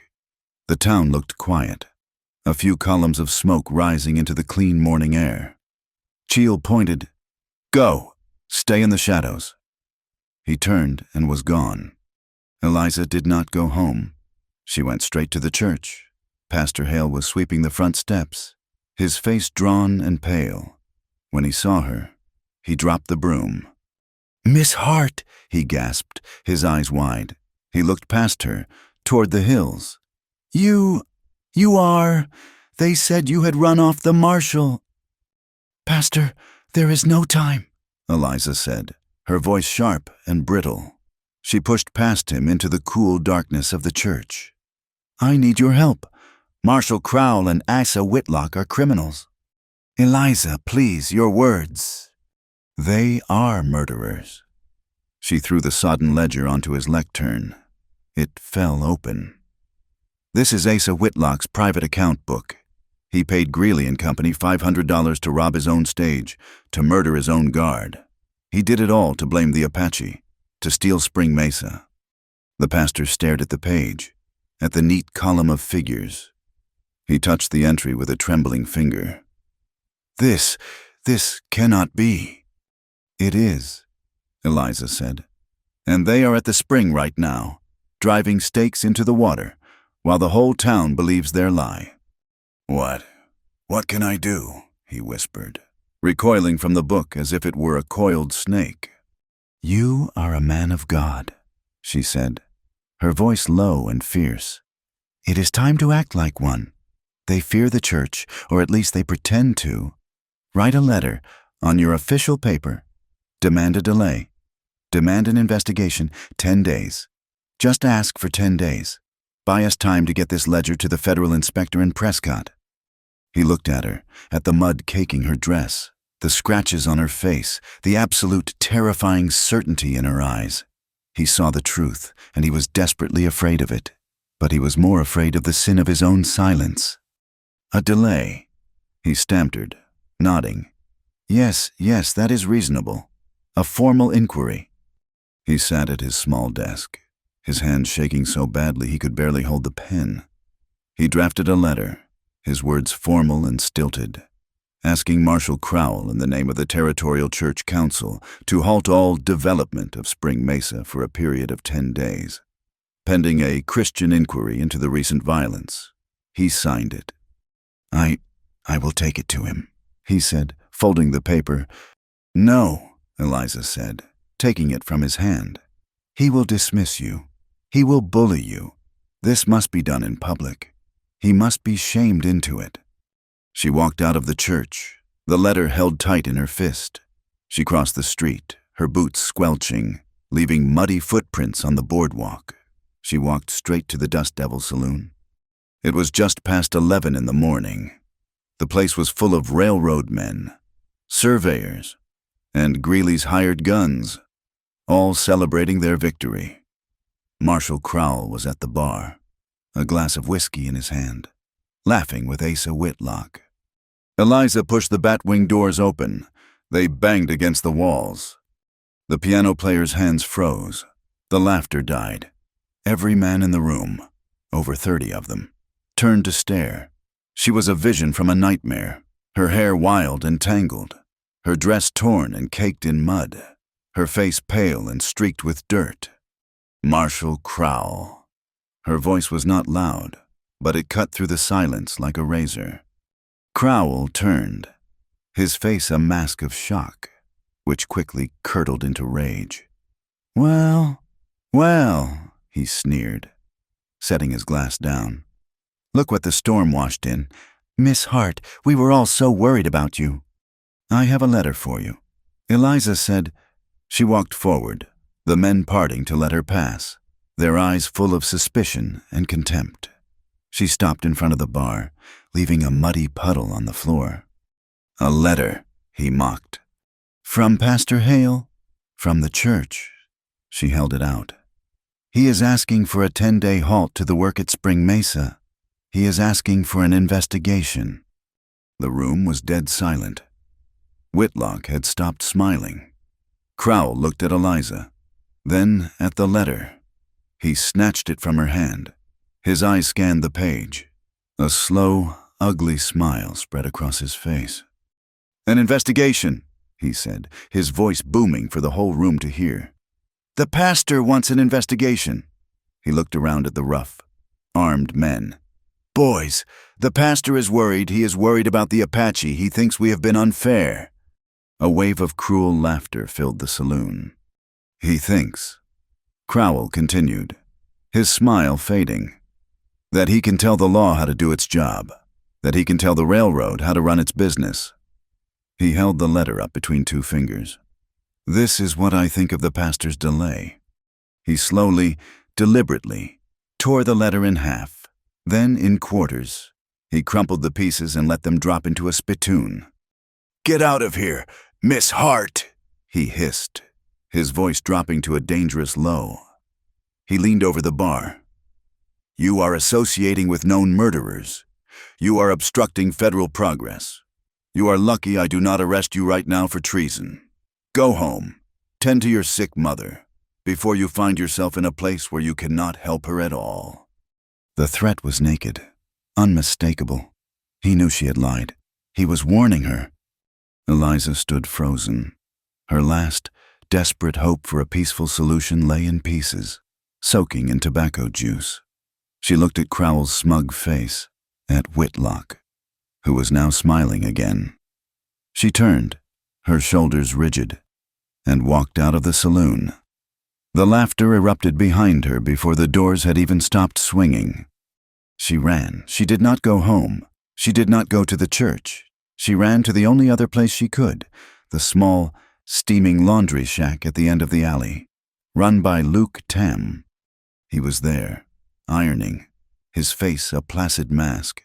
He saw her face, looked past her at the street, and jerked his head toward the back room, never breaking the rhythm of his work. Nantan was there, sitting on a stack of folded blankets. Chil Bidaya stood in the shadows, his arms crossed. It did not work, Eliza whispered, her voice finally breaking. He tore it up. He laughed at me. I saw, Nantan said. His face was grim. He will not listen to paper. He only understands force. We have the ledger, she said, her voice desperate. We have to get it to Prescott, to the federal inspector. There is no time, Chil said, his voice a low rasp. The passes are watched. Greeley's men are on every road. They are hunting you. Then we make them listen here, Nantan said. His eyes, which had been so dead, now held a sharp, cold light. Whitlock is holding an auction for the new town lots the day after tomorrow. He will be there. Crowell will be there. Greeley will be there. The whole town will be there to buy the land he stole. He stood up. That is where we show them the ledger. That is where we show them the truth. They will kill you before you say 2 words, Eliza said, her heart sinking. They will not be looking for me. Nantan said, they will be looking at you. You will bring the proof, and Chil, Naichi, and Bichi. We will bring the witness. A witness. The one from Greeley's crew. The one you saved at the pass. The one I spared. I know where he is. He is a coward. He will talk to save his own skin. We will trap them in their own lies. It was a brilliant, desperate plan. But before Eliza could even absorb it, the heavy bell from the church began to toll, fast and frantic. Not for a service. It was the alarm bell. Luke Tam burst into the room, his face stripped of its calm. Deputies, 3 of them. They are at your house. Miss Eliza Crowell is with them. They are going inside. Eliza's blood turned to ice. Mother! She bolted from the laundry, a scream tearing from her throat, ignoring Nantan's sharp call. She ran down the alley, her feet flying over the ruts. She burst onto the main street and saw them. Crowell was on the porch of the Hart boarding house. 2 of his deputies were dragging her mother out the front door. Ruth was in her nightgown, her feet bare, clutching a thin shawl. She stumbled on the steps, falling to her knees. No! Eliza screamed, running, pushing through the people now gathering in the street. Get your hands off her! Crowell saw her. His face lit up with a triumphant, evil pleasure. Eliza Hart. There she is, the traitor. Let her go, Eliza cried, trying to push past a deputy who blocked her path. She is sick. You are killing her. Miss Ruth Hart, Crowell declared, his voice ringing with false authority for the crowd. You are under arrest for harboring a fugitive, for conspiring against the property of this territory. He pointed at Eliza as his men grabbed her arms, twisting them painfully behind her back. And you are under arrest for the same, and for consorting with the Apache murderers. You cannot, Eliza wept, struggling, her eyes fixed on her mother, who was now coughing, a terrible, racking sound. Please, she needs her medicine. She will die. She should have thought of that, Crowell sneered, before her daughter decided to become a savage's whore. The word struck the air like a gunshot. Before Eliza could even react, Crowell stepped forward and hit her. A hard, open-handed slap that sent her staggering, her head ringing. He grabbed her by the arm, yanking her upright. Put them in the jail, both of them. Let them see how they like federal hospitality. They were thrown into the town's single-room jail, a squat brick building that smelled of urine and despair. The heavy door clanged shut, the bolt scraping. Ruth collapsed onto the filthy floor cot, her small body shaking with a terrible, wet cough. Eliza, what? Ruth gasped, her eyes wide with terror. I am so sorry, Mother. Eliza sobbed, crawling to her, trying to cover her with a thin, foul blanket. I am so sorry. This is my fault. No, Ruth whispered, her hand, as light as dry leaves, finding Eliza's. You did what was right. Your father, he would be so proud. Her voice trailed off as her eyes closed, her breathing becoming dangerously shallow. Mother, Mother, no help, Eliza screamed, pulling herself up, rattling the iron bars of the door. Help us! She is dying, Marshal! Please! The small wooden panel in the door slid open. Crowell's eye appeared. Be quiet in there, Hart, or I will make you quiet. She needs her medicine. She needs a doctor. You are killing her. She is a criminal, Crowell said, his voice flat and bored. She will see the circuit judge in 2 weeks, if she lasts that long. He slid the panel shut, plunging the cell into a suffocating, terrifying darkness. The night was an eternity. Eliza held her mother, rubbing her hands, trying to pour her own life into the cold, frail body. Ruth's breathing was a shallow, wet whistle, a sound that would haunt Eliza forever. Hours passed. The town grew silent. Then, a sound, a scrape, from outside, not at the door. A heavy thud. The lantern hanging on the street outside the jail, the one that cast a small square of light onto the cell floor, went out. The cell was plunged into absolute black. Shouts erupted from the saloon. A key scraped in the heavy lock. The door burst open. It was not Crowell. It was Nantan Taza. He was a shadow against the starlight, a rifle in one hand. Behind him stood Chil Bida, Naichi, and Beach Yi. They were armed, silent, and deadly. "Quickly!" Nantan hissed. He crossed the cell in one stride and lifted Ruth from the cot as if she weighed nothing. "Who?" Ruth whispered, her eyes fluttering open. "Friends, mother," Eliza said, her voice choking on a sob of relief. "We cannot go to the street," Nantan said, already moving. "The town is alerted. We go under." He did not lead them out the front. Chi'il and Naichi went first, while Bichi watched their backs. They moved into the dark alley behind the assay office. There, hidden under a pile of rotting lumber, was a dark, square hole in the ground. The old silver tunnel. Eliza breathed. She had heard rumors of it. "It runs under the town. It comes out in the hills," Nantan said. "Go!" Chil lit a small pine knot torch. Eliza scrambled down the rickety ladder into the darkness. It smelled of damp earth and sulfur. Nantan handed her mother down to her, then followed, pulling the wooden cover back into place. The sounds of the town, the shouts of Crowell and his men, faded to a dull roar above them. They moved through the suffocating blackness, the single torch casting huge, dancing shadows. The air was thin and cold. Ruth began to cough again, a terrible, dry hack that echoed in the narrow passage. "We must rest," Eliza said, her voice panicked. "She cannot breathe." They stopped. Nantan propped Ruth gently against the tunnel wall. Her eyes were open, and in the torchlight, they were shockingly clear.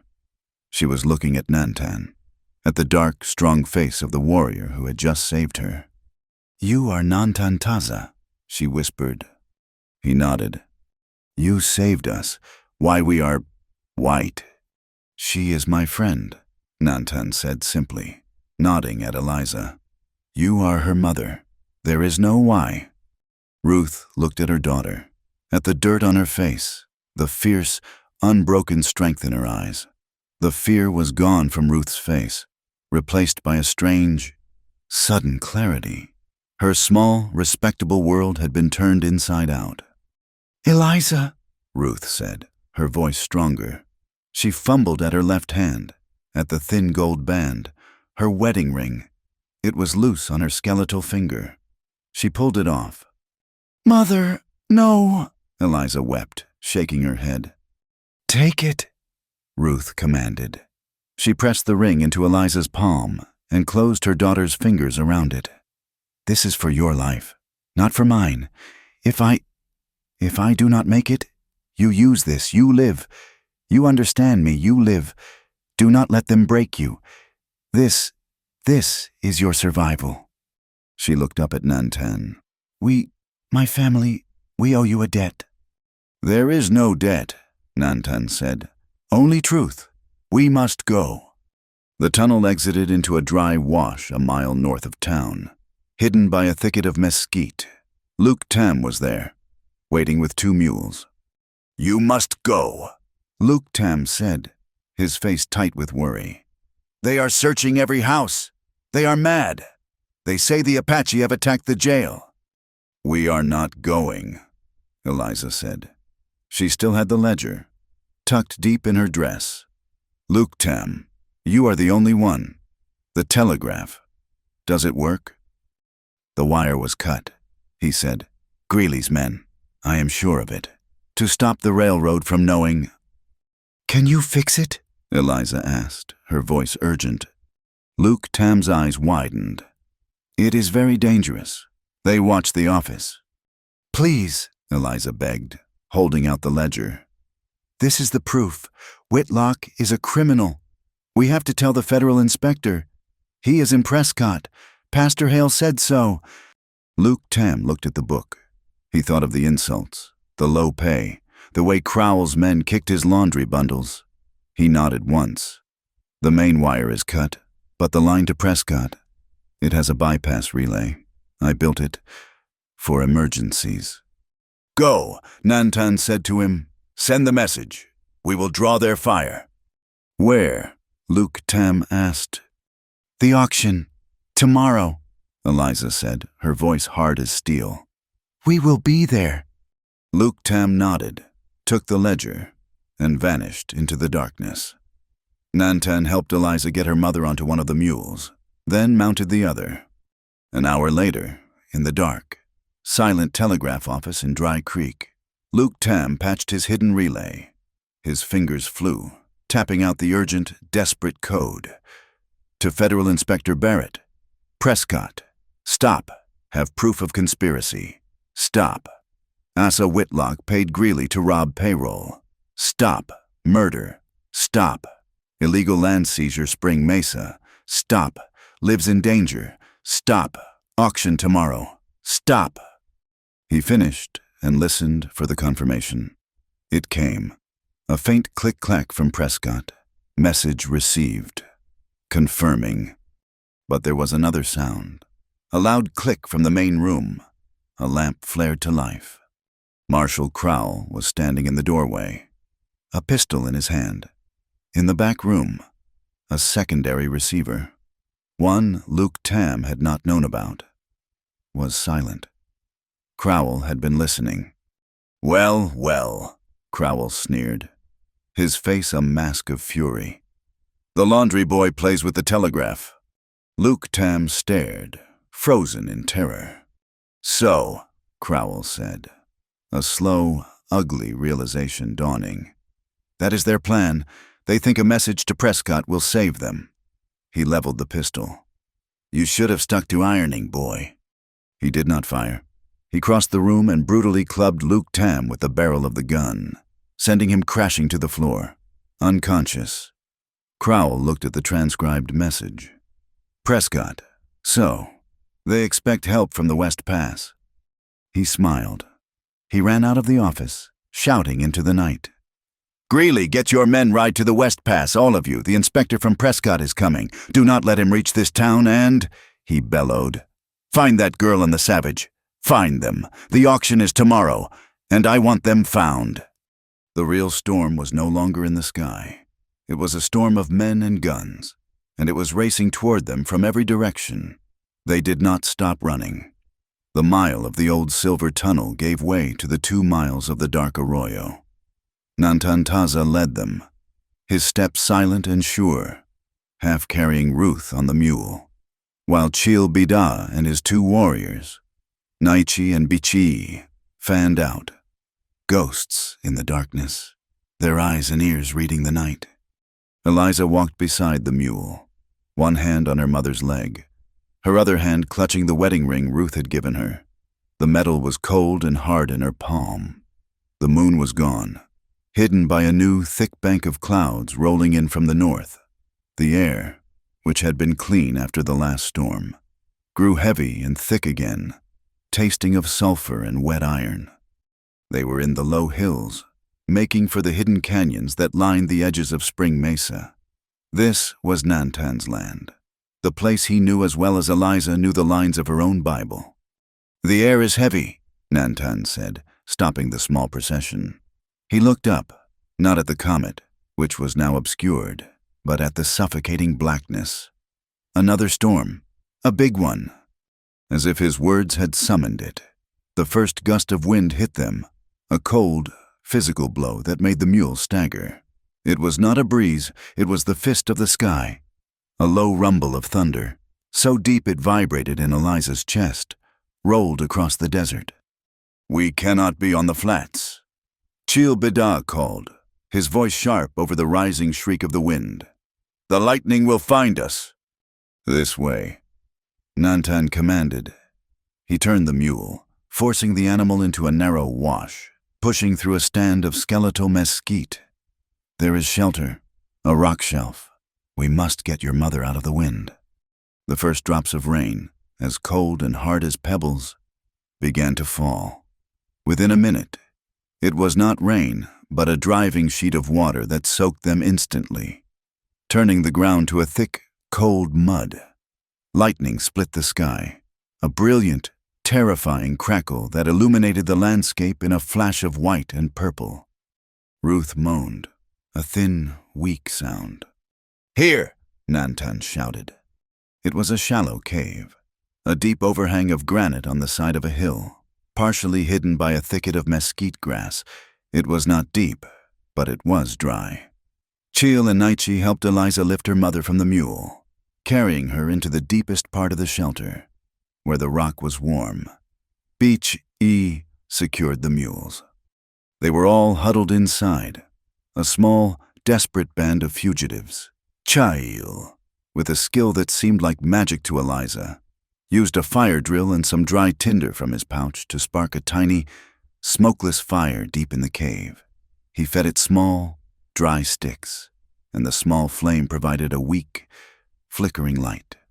Naichi and Chayil began tending to Ruth, rubbing her hands and feet, forcing a few drops of water between her lips. She was pale, her breathing a shallow, wet rattle, but she was alive. Eliza sank to the ground near the mouth of the cave, her body giving out. She was shivering so violently her teeth ached. The events of the night, the jail, the slap, her mother's arrest, the dark tunnel, all of it crashed down on her. She was soaked to the skin, covered in mud, and utterly, terribly cold. Nantan Taza stood watch at the cave's entrance, his rifle in his hands, a silhouette against the roaring, lightning-lit chaos outside. He looked back at her. He saw her shaking, her face buried in her arms. He moved, taking a dry wool blanket from one of the mule packs. He walked to her and draped it over her shoulders. She did not look up. The blanket was rough, but the shivering would not stop. It was a cold that came from the bone, from the soul. He sat down beside her, not close enough to be improper, but close enough to block the wind that curled into the shelter. He watched the storm, his face carved from granite. The cold was too much. Eliza began to weep. They were not loud, desperate sobs. They were the silent, hopeless tears of someone who had nothing left. She was not just crying for her mother, or for herself. She was crying from a deep, profound shame. He called me," she whispered, her voice a choked rasp. "Marshal Crow, in front of everyone. He said what he said." Nantan did not move, but his shoulders tightened. "He is a man who speaks with a snake's tongue. His words are poison. They mean nothing." "They mean everything," she said, her head snapping up, her eyes wild in the firelight. "They are all I am now, a traitor, a liar, a savage's whore." The word hung in the air, ugly and violent. I am, she stammered, the tears streaming down her face, mixing with the rain and the mud. I do not know. I have never even been held by a man, not like that, not ever."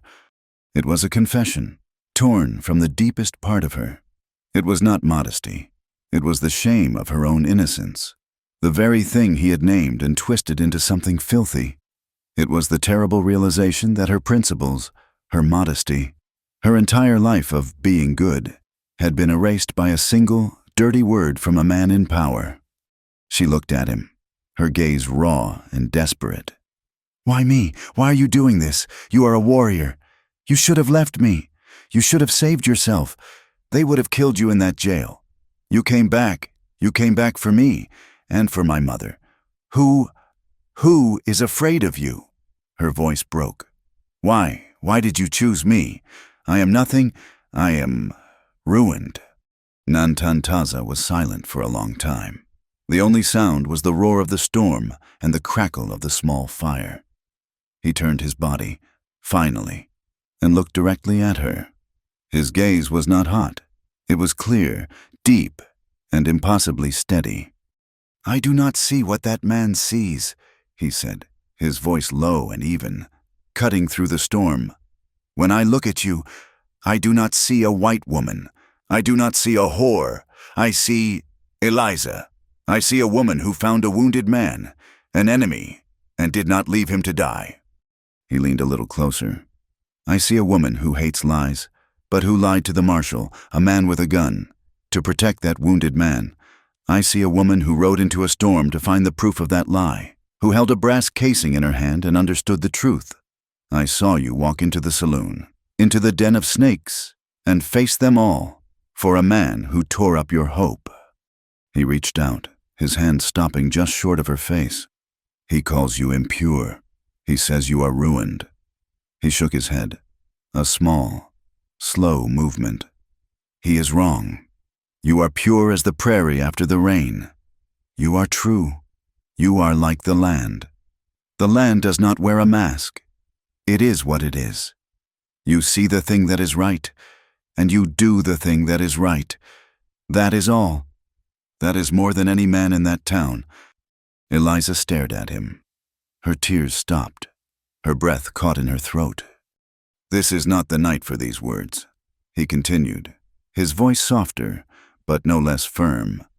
The morning is coming, and with it, a fight.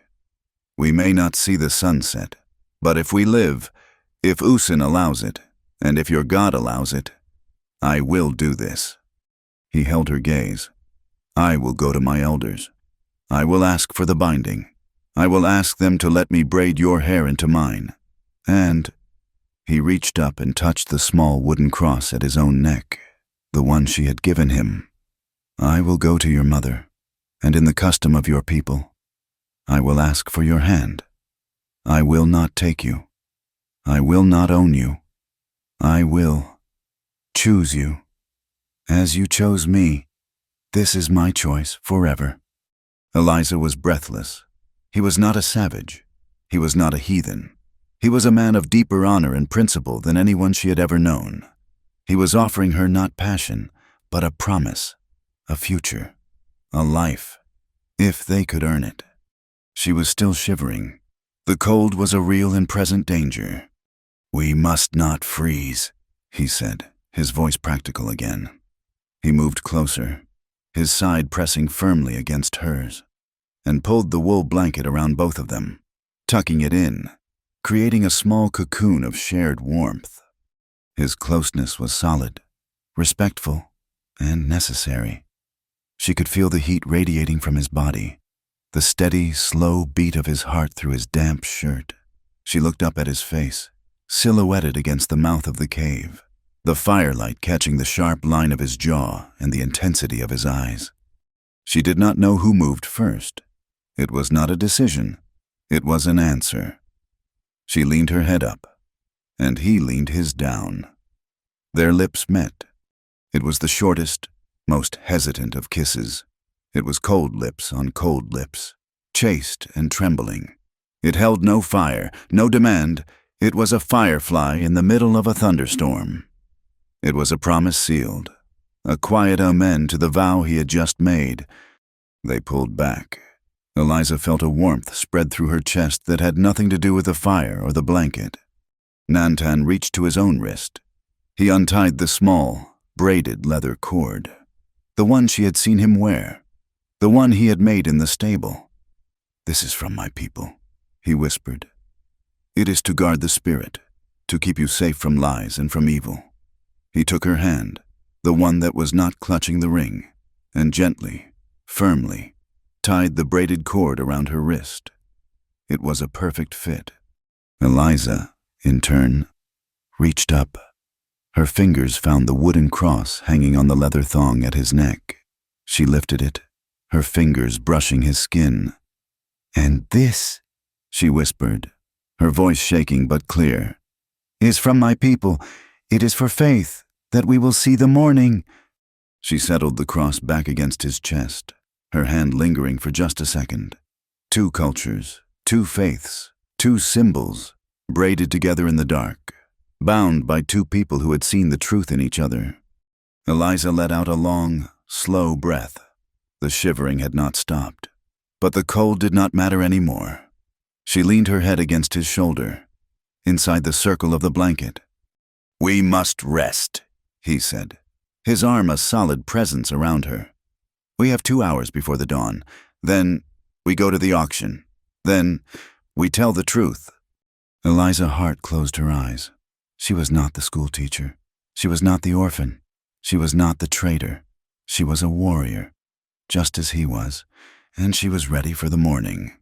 The 2 hours of rest were a cruel illusion.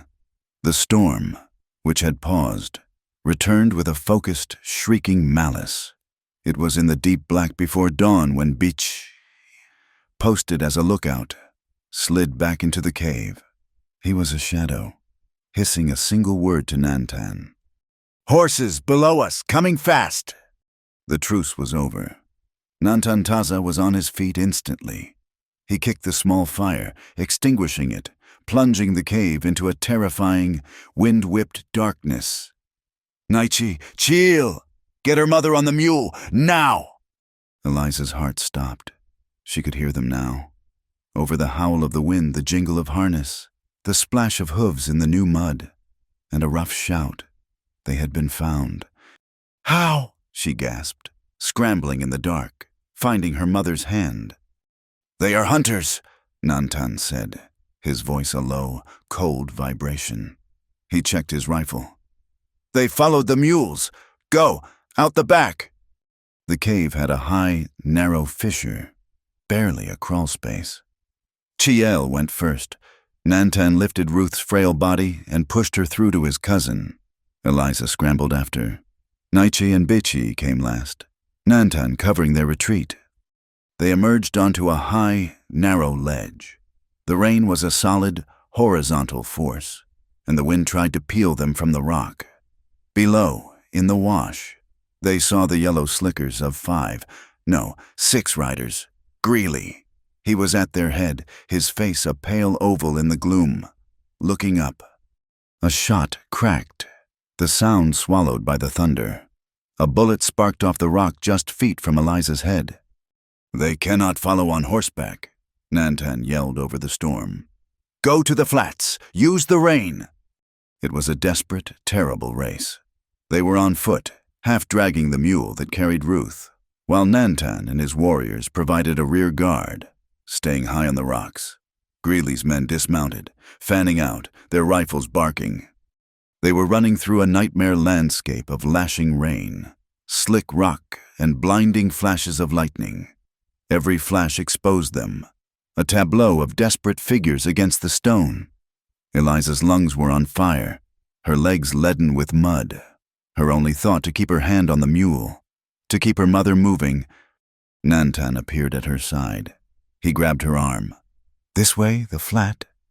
He was leading them away from the high ground, down into a wide, shallow basin, an expanse of gray, sucking mud that looked, in the flashes of lightning, like a dead, gray sea. "We cannot cross that," Eliza screamed. "We will sink." "We will," Nantan said, his teeth bared in a grimace. "But they will sink faster." He led them to a narrow, submerged ridge of stone that he knew, a hidden spine just inches beneath the surface of the mud. It was a path only he could see. "Walk where I walk," he commanded, "one step at a time." It was a terrifying, slow-motion ballet.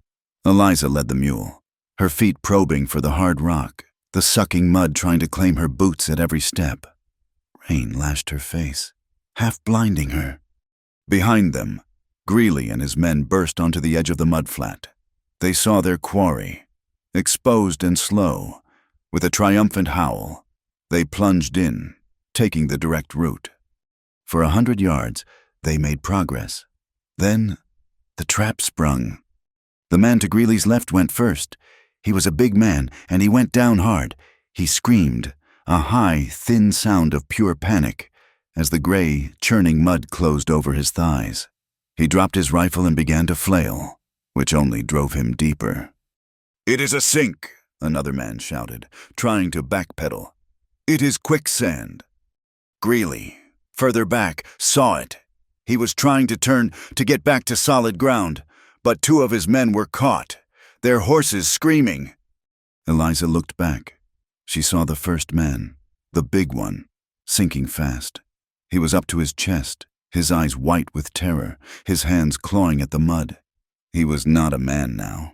He was just a dying, terrified creature. "Keep moving!" Nantan roared at her. Eliza stopped. She looked at the man, then at the pack mule they were leading, the one Luke Tam had provided, carrying their blankets. She saw not the murderer, but the witness Nantan had spoken of. "He is the witness," she thought, her mind a flash of cold calculation. But it was more than that. It was the face of the man at Devil's Cut, the one she had saved once already. She would not let him die. "Eliza, no!" Nantan yelled. She ignored him, with her father's skinning knife, the one Nantan had returned to her. She sliced the ropes holding the packs. "Go!" she screamed, slapping the mule on the rump. She sent the animal, panicked and unburdened, splashing toward the sinking man. The man saw the mule. He lunged, his hand catching the trailing rope of the halter. The mule, in its own terror, pulled, straining against the mud. It was not enough to pull him out, but it was an anchor. It stopped his sinking. Greeley, seeing his man stabilized and seeing his other men struggling to free their horses, let out a roar of pure frustration. He fired one last, wild shot at Eliza, the bullet whining past her ear. But he did not advance. He had been beaten by the land itself. "Now we go." Nantan grabbed Eliza, dragging her onto the solid bank on the far side of the flats. He will live, and he will remember who saved him. They did not stop until the sun was high. They found shelter in a different canyon, a dry one, where Chial and Naichi tended to Ruth. The storm was gone. The sky was a pale, innocent blue. Ruth was alive, but just barely. Her cough was a thin, dry hack. "We must finish this," Eliza said, her voice hard. She checked the oilcloth packet tucked deep in her dress. The ledger was safe. "I am going to the auction." "We will go," Nantan said. "Naichi, you will stay with her mother. Chiyul and Bichoi will come. We will find the man you saved. We will bring him. It is time for the truth." The auction was set for 10 o'clock in the morning, in front of the half-finished shell of the new railroad depot. Asa Whitlock had set up a wooden platform. He stood on it, beaming. A large map of the Dry Creek expansion lots, nailed to the wall behind him. The lots, drawn in neat, precise squares, were a lie. They were the land stolen from Spring Mesa. Marshal Boyd Crowell was there, his silver badge polished, his hand resting on his pistol. He looked smug, his eyes scanning the crowd. He had failed to capture Eliza, but he had driven her out. He had possession of her home. The auction was his victory lap. The townsfolk were gathered. The railroad men, the saloon keepers, the prospectors, all eager for cheap land. And in the back, silent and watchful, were the others, the Mexican freighters, the black farrier, the families who had been bullied by Crowell. Even Pastor Hale was there, standing near the back, his face a mask of pale, defeated grief. "Gentlemen," Whitlock began, his voice booming, "today's a great day, today. We leave the past behind thanks to the swift action of Marshal Crowell. The Apache threat has been neutralized. The land is secure, and this great railroad, a testament to American progress, is pleased to offer these prime development lots, complete with guaranteed water access." He gestured to the map. "We will start the bidding for lot number 1, right on the edge of the beautiful Spring Mesa Creek, at $100. A man in the front row raised his hand. "100. 120, another called. "Stop." The word was not loud, but it cut through the bidding like a knife. The crowd turned. Eliza Hart was walking through the middle of them.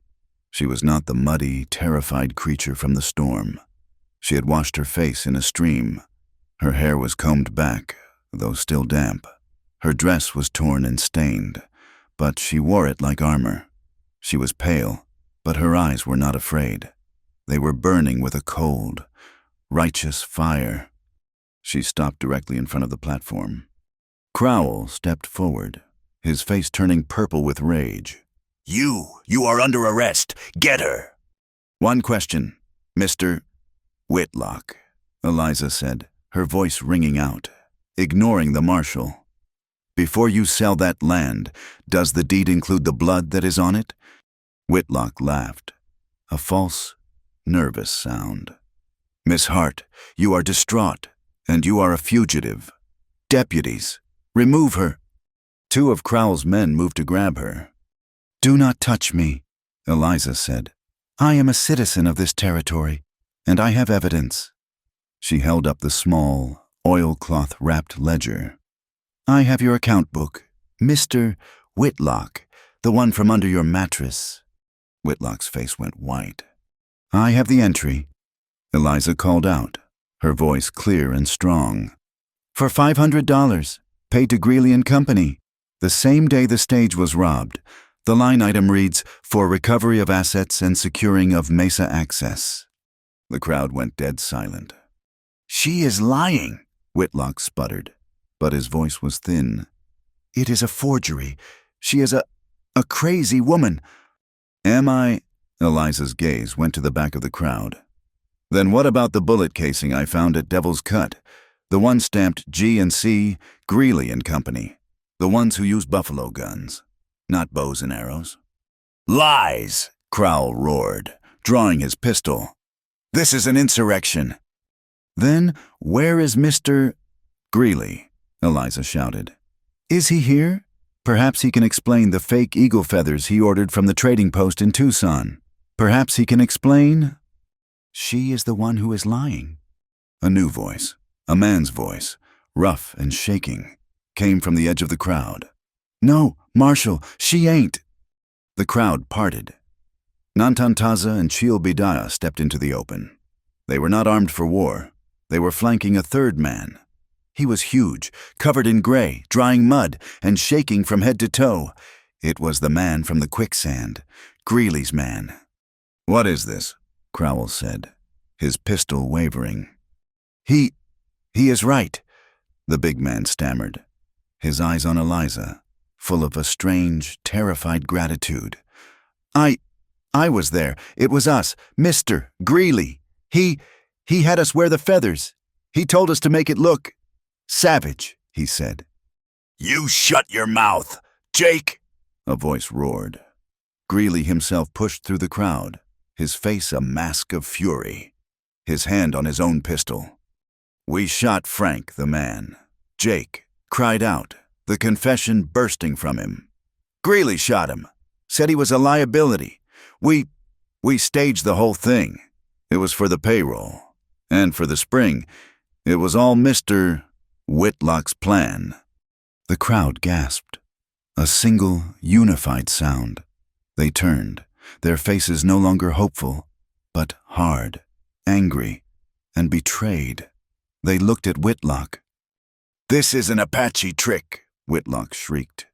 Backing up on the platform. They have bewitched this man.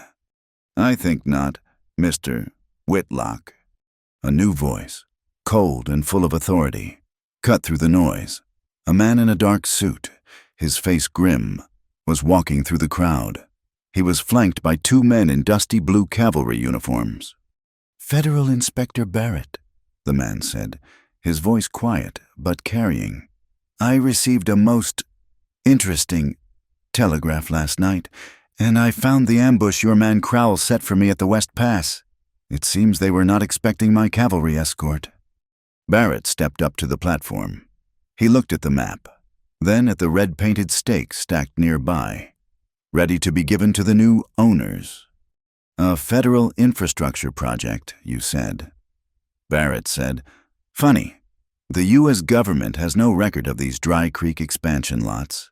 And these red stakes, they are not official survey markers. They are your company's private markers, Mr. Whitlock. He turned to the crowd. This entire auction is a fraud. The land is not for sale. It was over. The lie had collapsed. Whitlock let out a sound, a strangled sob of rage. Greeley, seeing the soldiers, seeing Nantan, seeing the inspector, knew the game was up. He moved. He was not going for his gun. He was going for Eliza. He lunged, grabbing her from behind, locking one thick arm around her throat and pressing the barrel of his pistol to her temple. "Nobody moves," he screamed, his eyes wild. "Back off, all of you, Inspector. You tell your men to drop their guns, or she dies." The crowd recoiled. Crowell, who had been frozen, suddenly saw his chance. He began to backpedal, moving slowly, disappearing into the edge of the crowd. He was running. Nantan Taza had not moved. He stood, his face unreadable, his hands at his sides. He watched Greeley, who was dragging Eliza backward. "I mean it!" Greeley yelled, his arm tightening. Eliza choked, her hands clawing at his arm. "Now," Nantan said to his cousin. It was not a gunshot. It was a sound like a whip crack. Choal Bida, standing 30 feet away, had uncoiled the lariat from his belt. The rope sang through the air, a perfect open loop. It snapped tight, not around Greeley's neck, but around his legs. Cheel yanked the rope. Greeley's feet were pulled out from under him as if by an invisible hand. He crashed to the ground, his pistol flying from his hand, his grip on Eliza broken. Eliza fell, gasping, scrambling away on her hands and knees. Before Greeley could even try to rise, Nantan Taza was on him, his knee on the man's chest, his knife at the man's throat. The inspector's men surged forward, rifles raised. "No," Nantan said, his voice low, his eyes locked on Greeley's. He did not kill him. He stood, retrieved Greeley's pistol, and handed it, grip first, to Inspector Barrett. The inspector looked at Nantan, at the warrior who had just disarmed a man without firing a shot. He looked at the cowering, mud-caked witness. He looked at Eliza, who was being helped to her feet by Pastor Hale. "Mr. Whitlock," Barrett said, pulling out a set of handcuffs. "You are under arrest for fraud, conspiracy, and murder." As the soldiers cuffed Whitlock, the crowd, which had been silent, broke. They did not cheer. They did not yell. They began to clap. A slow, rhythmic, stunned applause. They were clapping for Eliza. And then, as Nantan Taza walked over to her, they clapped for him. It was the first time in the history of Dry Creek that the town had ever applauded an Apache. Marshal Crowell was gone.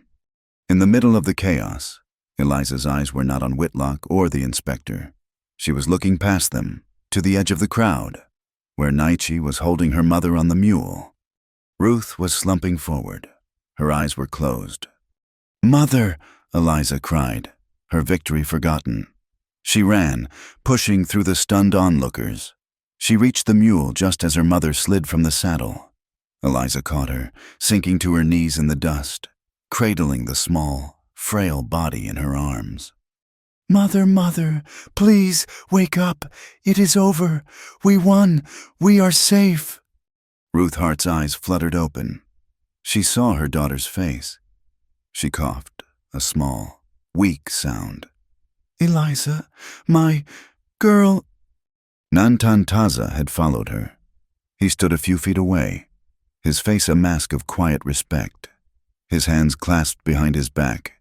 He had won the public war, but he stepped back, honoring the private one, giving her the space to face the battle he could not fight for her.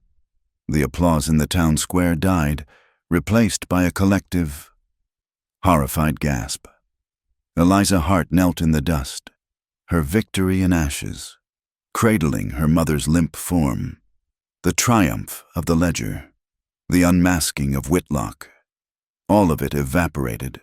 There was only the terrible, shallow rattle of her mother's breathing.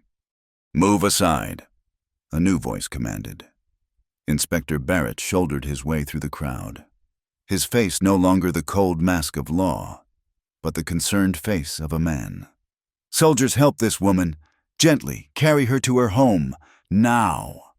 The two cavalrymen, who moments before had been symbols of federal power, became pallbearers.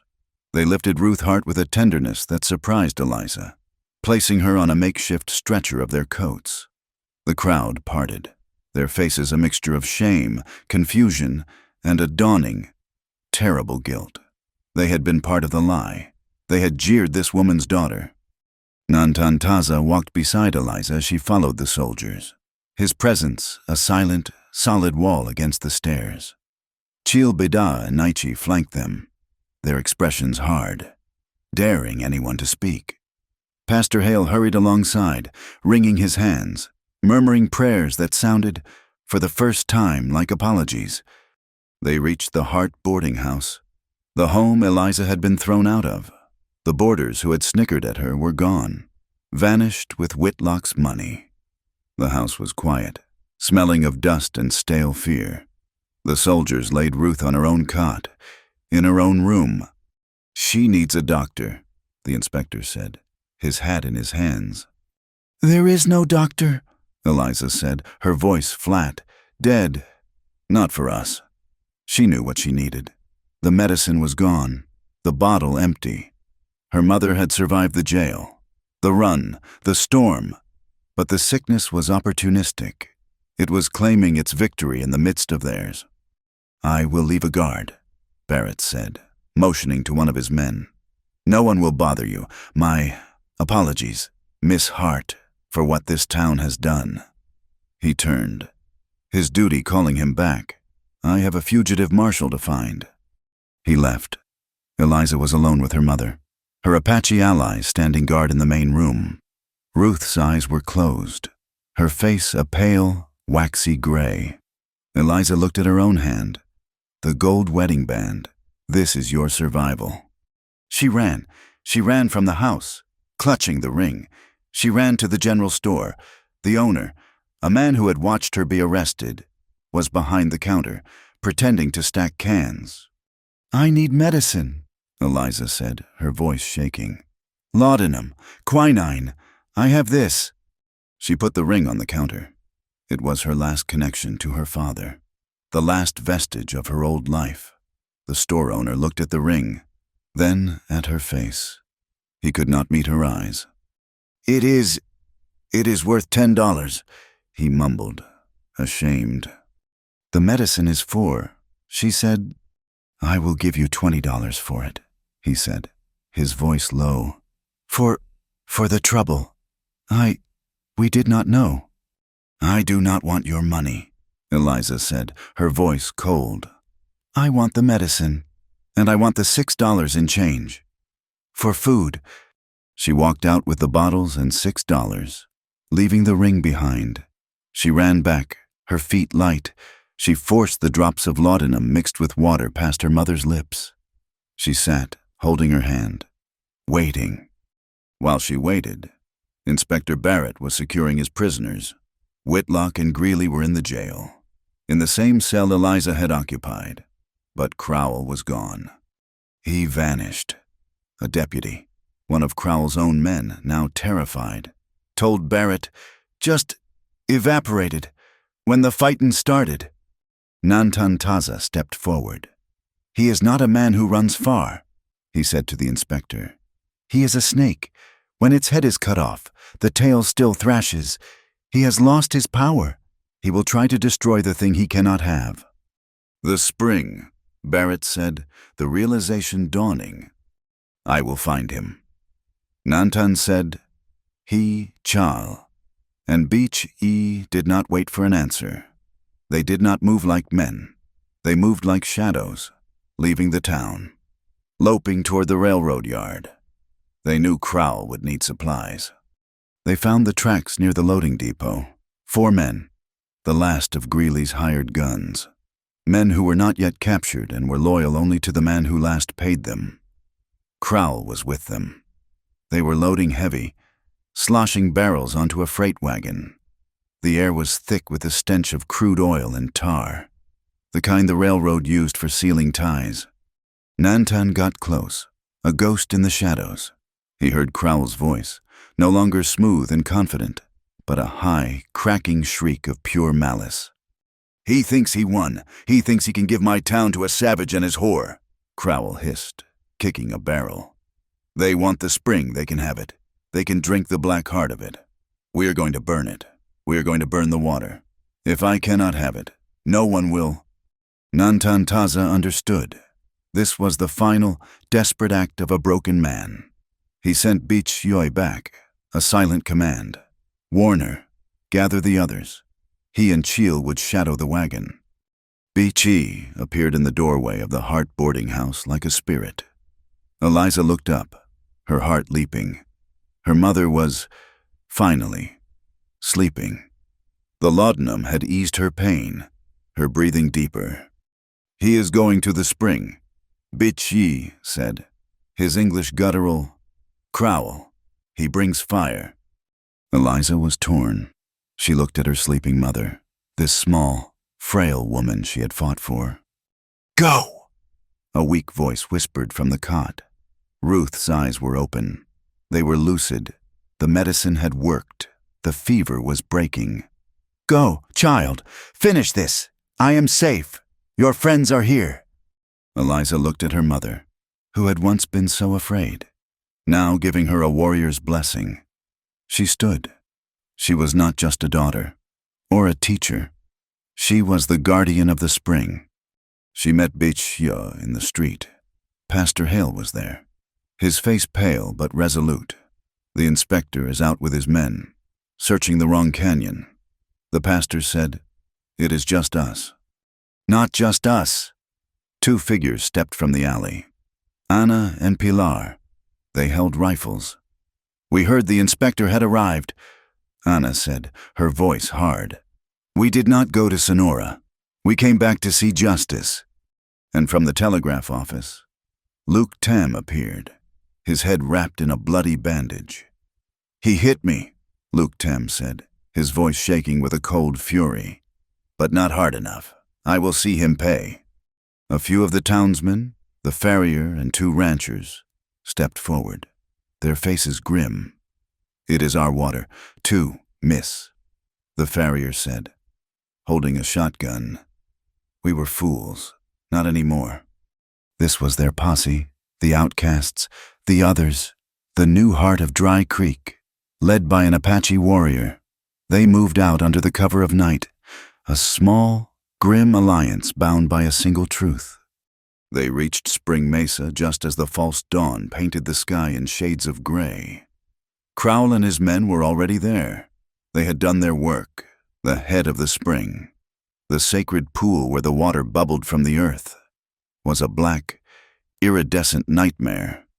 They had emptied 3 barrels of oil and tar directly into it. A long, oil-soaked rope, a fuse, snaked from the pool, leading back 50 yards. Crowell stood at the end of it, a torch in his hand. Let them come, he laughed, his voice echoing in the canyon.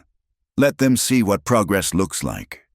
Now, Nantantaza's voice came from the rocks above. The fight was not a battle. It was an ambush.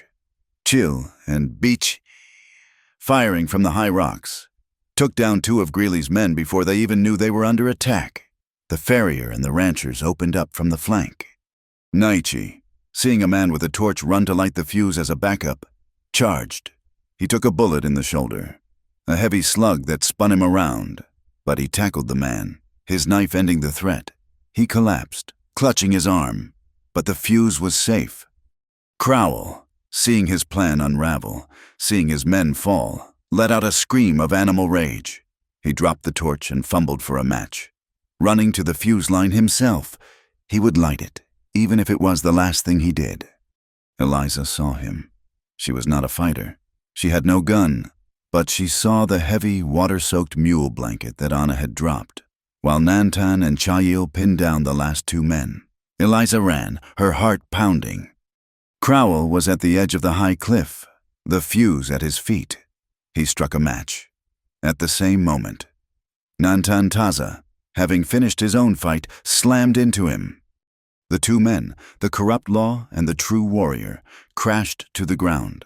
They rolled on the slick, oil-covered rocks, a desperate, silent battle. Crowell was larger, fueled by madness. He pulled a knife and slashed, cutting Nantan's arm. As they fought, the burning match fell from Crowell's hand. It landed directly on the oil-soaked rope. The fuse sizzled, caught, a thin line of orange fire racing toward the black pool. "No!" Eliza screamed. She did not hesitate. She lunged, throwing the heavy, wet mule blanket over the burning rope. The fire hissed, smoked, and died, smothered just feet from the spring. The fight on the ledge reached its end. Nantan, ignoring the pain in his arm, used Crowell's own weight against him. He threw the marshal off balance. Crowell's feet slipped on the tar. With a high, thin shriek, he went over the edge. Eliza ran to the cliff. Nantan was on his stomach, looking down. Crowell was not dead. He was not falling. He had managed to grab a thick, gnarled root about 10 feet down. He was dangling, his feet kicking in the empty air, 60 feet above the rocky canyon floor. His face, turned up, was a mask of pure, abject terror. "Help me!" he shrieked, his voice cracking. "Please, for the love of God, Nantan, do not let me fall. Help me!" Nantan Taza looked down at the man who had beaten Eliza, the man who had jailed her dying mother, the man who had tried to poison his land and murder his people. He saw the wooden cross on his own chest and the leather braid on Eliza's wrist. He looked at Eliza.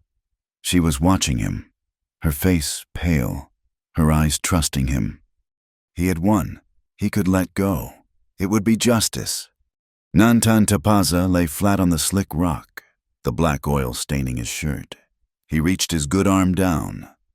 "Give me your hand, Marshal," he commanded, his voice devoid of hatred. Crowell, sobbing, his bravado shattered, reached up. Nantan grabbed his wrist in a grip of iron. "Chill," he called. His cousin was there in a second. Together, grunting with the strain, they hauled the broken, weeping man up over the ledge and onto the solid rock. Crowell collapsed, curling into a ball, a pathetic, vanquished creature. A most impressive act of mercy. Inspector Barrett was standing there, his 2 soldiers beside him, their rifles leveled. They had heard the gunfire and had come at a run. "Boyd Crowell," the inspector said, his voice flat and cold as he pulled out his handcuffs. "You are under arrest for attempted murder, conspiracy, and arson against federal territory. I imagine you will hang." The inspector looked at the black, oily water. "This project is frozen," he declared. "For all to hear, the railroad's claim is voided by fraud. Spring Mesa is under the protection of the United States government, pending a full investigation in Washington." He looked at Nantan Taza. "My thanks, sir. You have saved this land, and you have saved this man, though I am not entirely sure why." "The law," Nantan said simply, gripping his bleeding arm. The cost had been high. Naichi was bleeding badly, but he was alive. Eliza, with Anna's help, bound his wound tightly. The immediate danger was over. Eliza ran back to Dry Creek, the sun now rising, her heart in her throat. She burst into her mother's room. Ruth was awake. She was sitting up, propped against the pillows. The gray, waxy color was gone. Her eyes were clear. The medicine, bought with the ring, had worked. The crisis had passed. "Eliza," Ruth said, her voice weak but steady. "You are safe." "We are all safe. Mother." Eliza wept, falling to her knees by the bed. She took her mother's hand. Ruth looked at Eliza's left hand, where the ring had been. "Where is it?" I had to sell it for the medicine.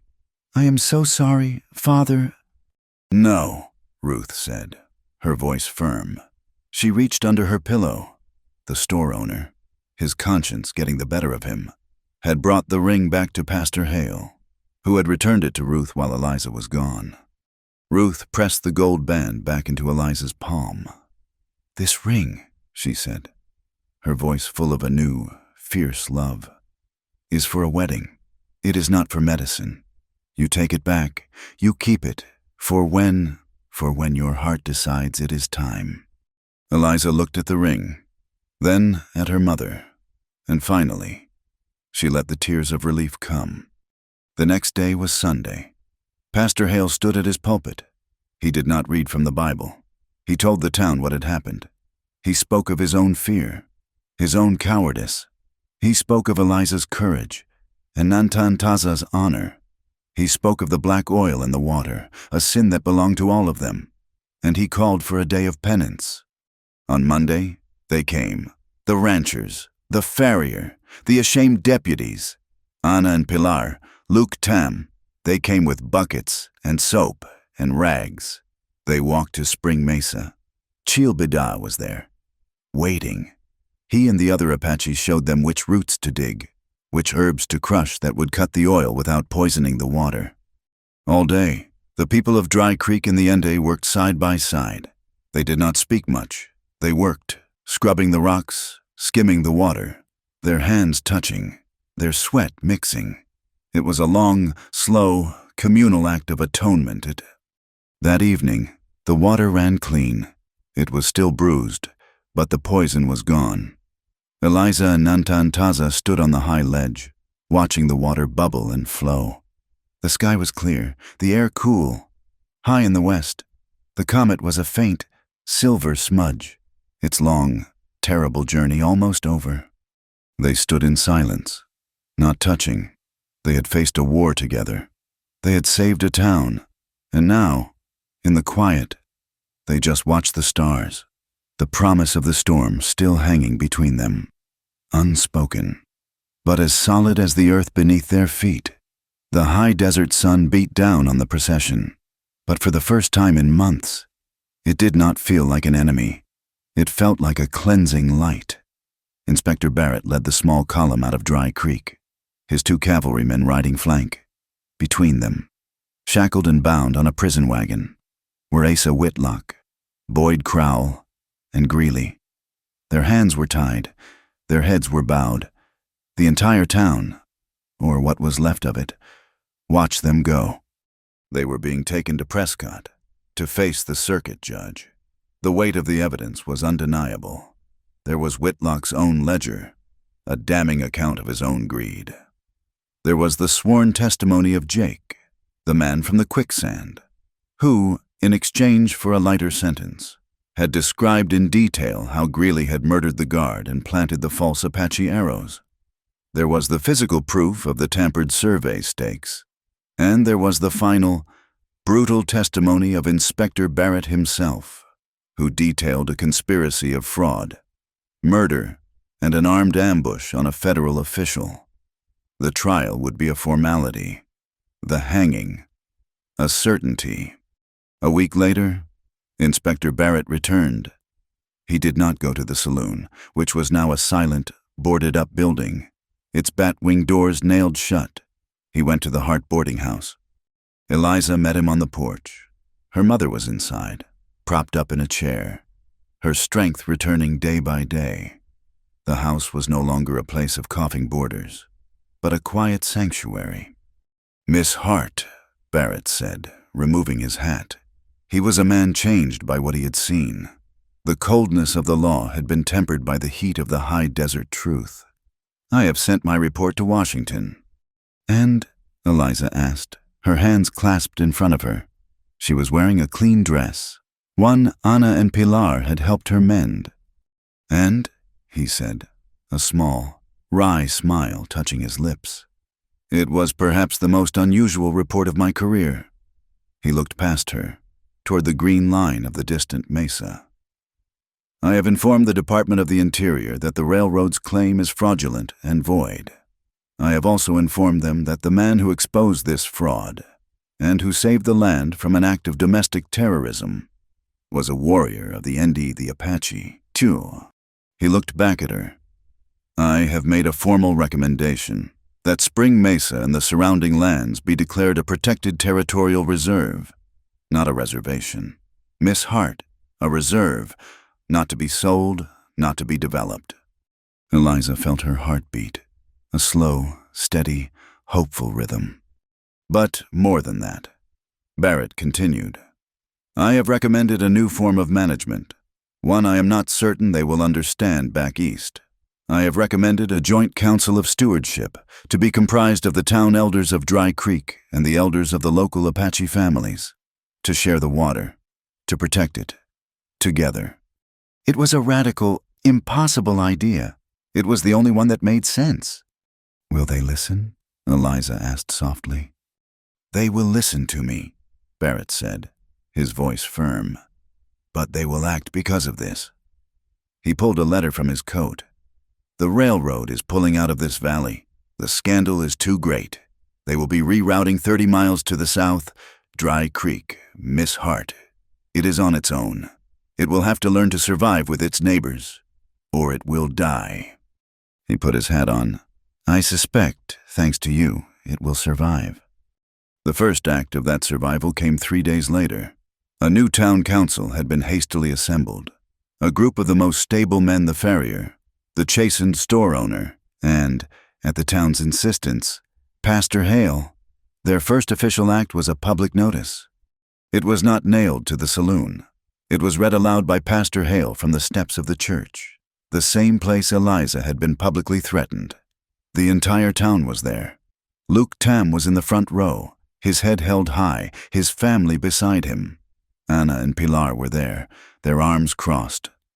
And on the ridge overlooking the town, watching, were Nantan Taza, Chaichil Bida, Naichi, and 10 other members of their band. They had been invited. They had come, not in war, but in judgment, to hear the white man's words. Pastor Hale's voice shook. But this time, it was not with fear. It was with the terrible weight of repentance. We, the people of Dry Creek, do offer our most profound and humble apology. He read, the paper trembling in his hands. We were led by lies. We chose fear over faith. We allowed our hearts to be poisoned against our neighbors, the NDE people. He looked up, his eyes finding Nantan Taza on the hill. We publicly declare that Nantan Taza and his people are exonerated of all crimes. They are not murderers. They are not thieves. They are our saviors. They saved this town from a tyranny of our own making. We are in their debt. We ask for their forgiveness, and we ask for peace. He finished. The town was silent. From the ridge, Nantan Taza did not move. He simply raised his hand, palm open, in a sign of acknowledgement. He did not offer forgiveness. He did not offer war. He offered simply to see them. It was enough. It was a start. The healing of the town had begun. The healing in the Hart house was deeper. That evening, Eliza sat with her mother by the open window. The air was cool, the sounds of the town no longer angry, but quiet, tentative, the sounds of rebuilding. Ruth Hart had been watching her daughter. She had seen the way Eliza's eyes drifted to the hills. She had seen the small, braided leather cord on her wrist. He is a good man, Ruth said softly. Eliza turned, surprised. Mother. That man, Ruth said, her voice firm, all the old, brittle fear gone. Nantan Taza, he is a man of honor. He saved my life. He saved yours. He saved this town. She looked at her daughter, her gaze clear and full of a profound, hard-won understanding. I was always so afraid for you, Eliza. I wanted you to be safe. I wanted you to be convenient, to fit in, so you would not be hurt. I know, Mother, Eliza said, taking her hand. I was wrong, Ruth said. I wanted you to be safe, but you chose to be right. You chose the hard path, the one your father would have walked. You did not choose because it was convenient. You chose because it was true. She reached under her pillow, her hand no longer frail, but steady. She pulled out the thin gold band, her wedding ring. I told you to keep this, she said, pressing it into Eliza's palm. I have it, Mother, Eliza whispered. No, Ruth said, closing her daughter's fingers around it. You have it, but I am giving it to you. Again. not as a memory of your father, not as a thing to sell, but as a blessing. From me." She smiled. A small, warm smile. "You keep it, Eliza Hart. You keep it until your heart is ready. And I suspect it is almost ready." Eliza looked at the ring, then at the leather braid on her other wrist. They were not in conflict. They were, she realized, two parts of the same promise. The next Monday, Eliza did not go to the church. She walked to the edge of town, to a flat, open space under a wide, spreading cottonwood tree. She carried a slate and a box of new chalk, bought with the $6 from the store owner. 6 children were waiting for her. Benito was there, and Luke Tam's 2 sons, and, sitting shyly a few feet away, were 3 small Apache children, brought by their mothers, who watched from a distance. "Good morning," Eliza said, her voice clear in the morning air. "Today, we will learn our letters. This," she drew a large, clear A on the slate, "is A. It is the first letter. It is the beginning." As she spoke, a shadow fell over her. Nantantaza was there. He did not speak, but he carried tools. He was followed by Chiul and Naichi. They did not watch. They worked. All day, while Eliza taught the alphabet to a silent, wide-eyed group of children, the 3 men worked. They set strong poles of mesquite. They built a ramada, a traditional Apache shade structure, its roof made of woven branches, creating a cool, dappled space for the school. The next day, Luke Tam arrived. He was not a laundryman now. He was a carpenter. He had salvaged the smooth, raw pine boards from Whitlock's abandoned auction platform. All day, he worked, and by evening, there were 3 long, low benches and a small, sturdy table for Eliza. It was a school. It was the first true thing they had built together. The center of the old town's life had been the Dust Devil Saloon, the place of Whitlock's plots and Greeley's drunken boasts. It had been shuttered for 2 weeks, a symbol of the town's shame. On the 3rd Sunday, Pastor Hale and the farrier took a crowbar to the nailed-shut doors. They did not destroy it. They cleaned it. They hauled out the spittoons, the broken tables, the barrels of sour whiskey. They washed the floors. They aired it out, letting the clean, high desert wind blow through the empty room. The farrier, who was a fair painter in his spare time, hung a new sign over the door. It did not say saloon. It said, simply, Dry Creek Town Hall. And inside, on the wall where the whiskey list had been, he hung a painting he had made. It was not a grand painting. It was a simple, honest landscape.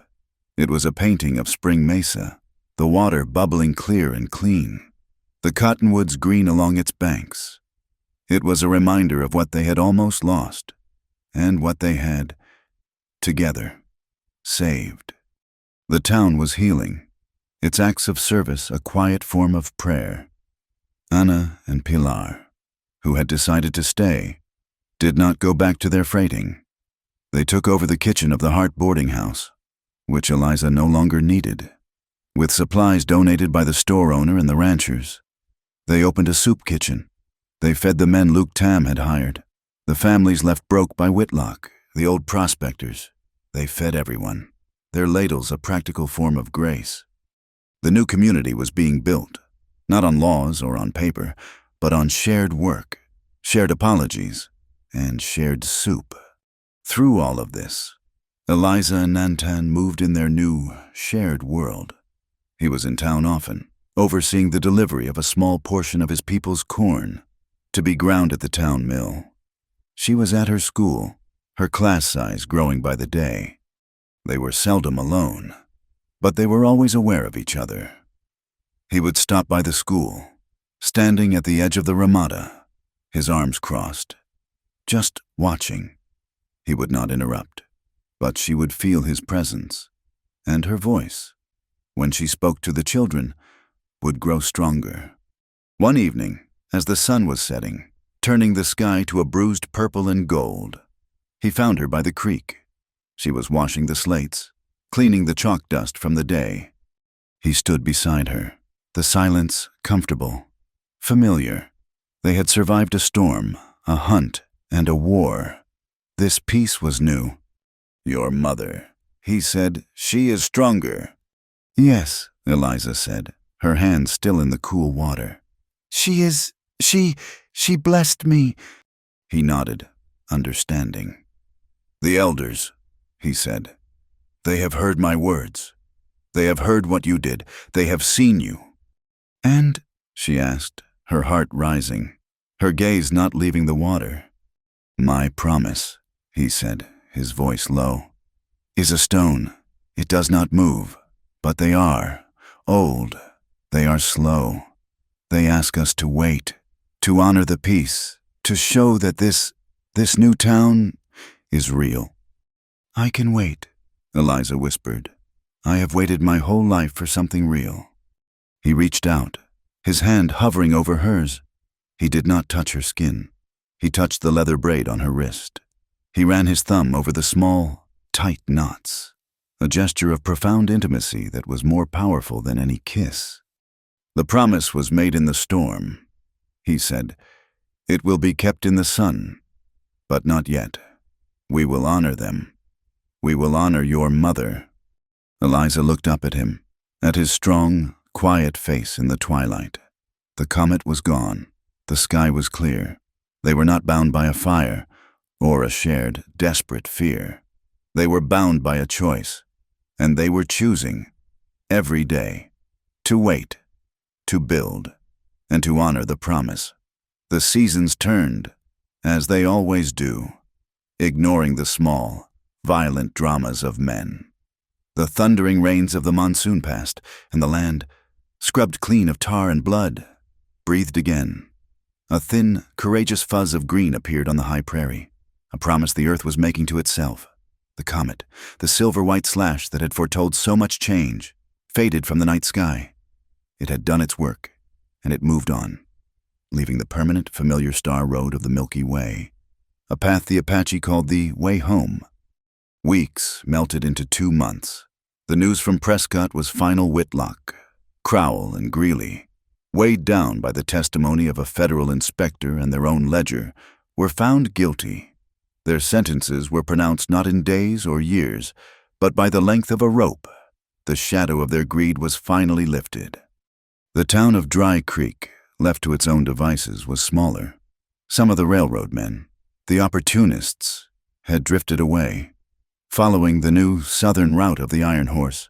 But those who stayed, the farrier, the store owner, Luke Tam, Anna and Pilar, the ranchers, found themselves in a quieter, harder, and more honest world. The peace held. The Joint Council, an idea that had seemed a fantasy, began to take shape. It was not a formal meeting with papers. It was Chil Bida and the farrier deciding on a shared grazing boundary. It was the Apache elders showing the town's men how to read the winter sky, and the ranchers, in turn, offering a share of a slaughtered steer. It was a barter of respect, slow and careful. And in the middle of this new, fragile world, Eliza Hart and Nantan Taza waited.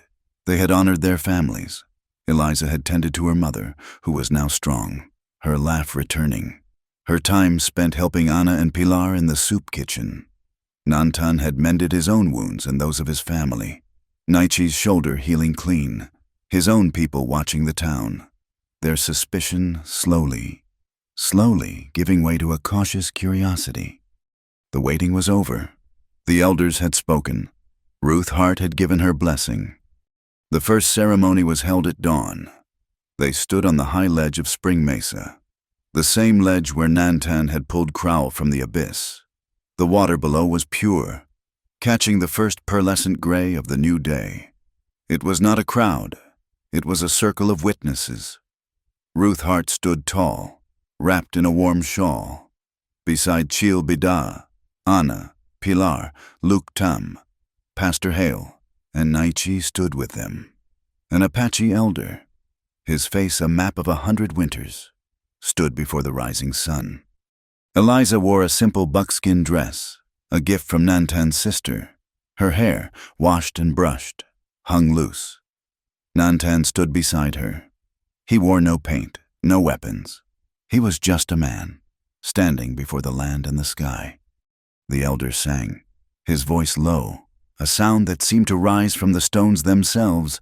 He was not speaking to them, but to the Dian Dine, the holy people, asking them to see. He took a single long strand of Eliza's brown hair and a strand of Nantan's black hair. With a sinew cord, he bound them together. He braided them, his old, gnarled fingers working with a slow, deliberate purpose, weaving two lives into one. He tied the braid with a strip of white, sacred buckskin. He looked at Nantan. He looked at Eliza. He nodded once. It was done. As the first brilliant edge of the sun broke over the eastern mountains, it lit the water, the rocks, and the two people who were now in the eyes of the land. One. The second ceremony was held at sunset. They stood in the schoolyard, under the cool, dappled shade of the ramada that Nantan had built. The benches that Luke Tam had made were filled. The entire town was there, and in a wide, respectful half-circle, Nantan's people stood, their families, their children, all watching, their dark eyes quiet and intense. The two groups, which had once faced each other over a line of suspicion, now formed a single, unbroken ring of witnesses. Pastor Hale stood before them. He was not in his black Sunday coat. He wore his simple linen shirt. His Bible was closed. He knew this was not his ceremony to lead, but to bless. Eliza wore her own plain, mended cotton dress. The leather braid was still tied to her wrist. Nantan stood beside her, his hand, not hers, held out. Ruth Hart stepped forward. She was not giving her daughter away. She was welcoming a son. She held the small, thin gold band. The ring her own husband had given her. She placed it in Nantan Taza's hand. Nantan looked at the ring, this small circle of the white man's law and promise. He turned to Eliza. He did not ask. He simply took her left hand and slid the ring onto her finger. It fit, a circle of gold joining the braided leather. He did not have a ring for her. His promise was not a piece of metal. It was a vow he had already made. "You have words," Pastor Hale said softly, not as a prompt, but as a recognition.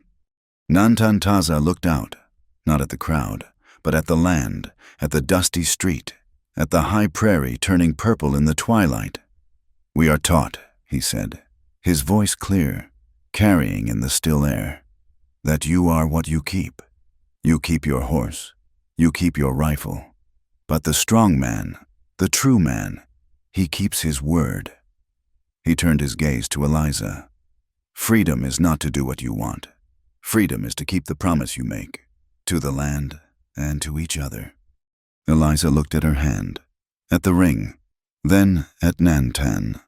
Her voice, when she spoke, was just as clear, just as strong.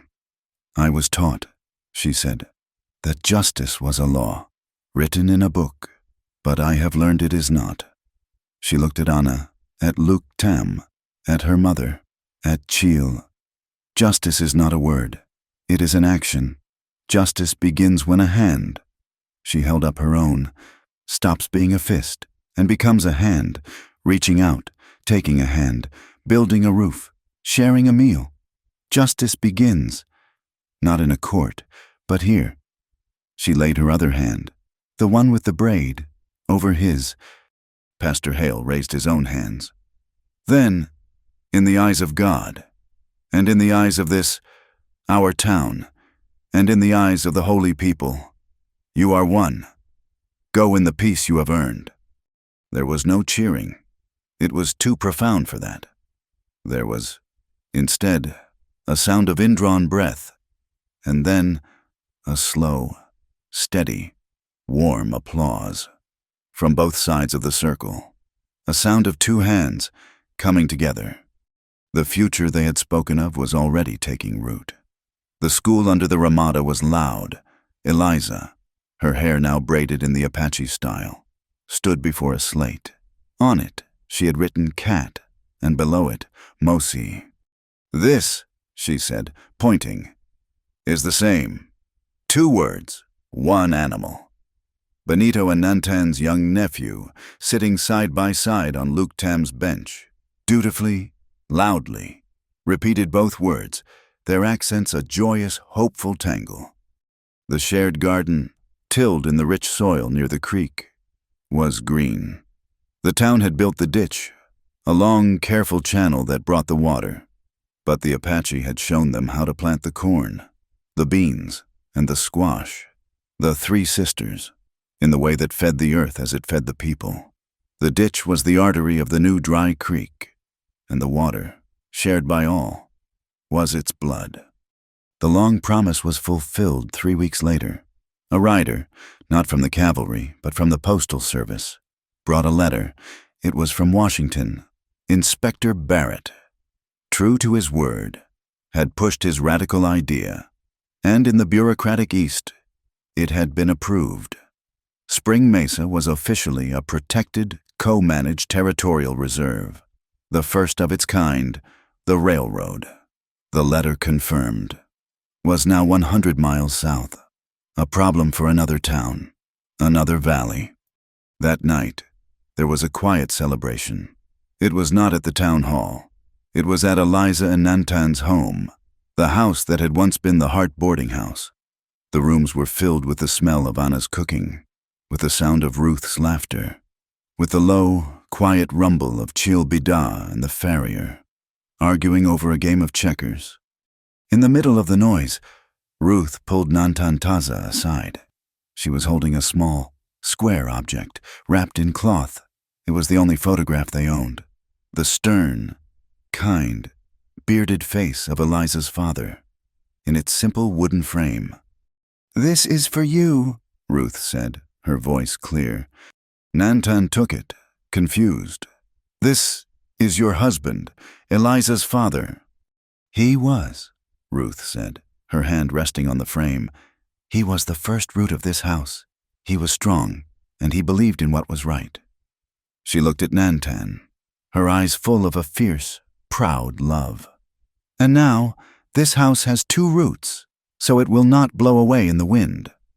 Nantan looked at the face of the man who had raised the woman he loved. He nodded, his throat thick. He understood the gift.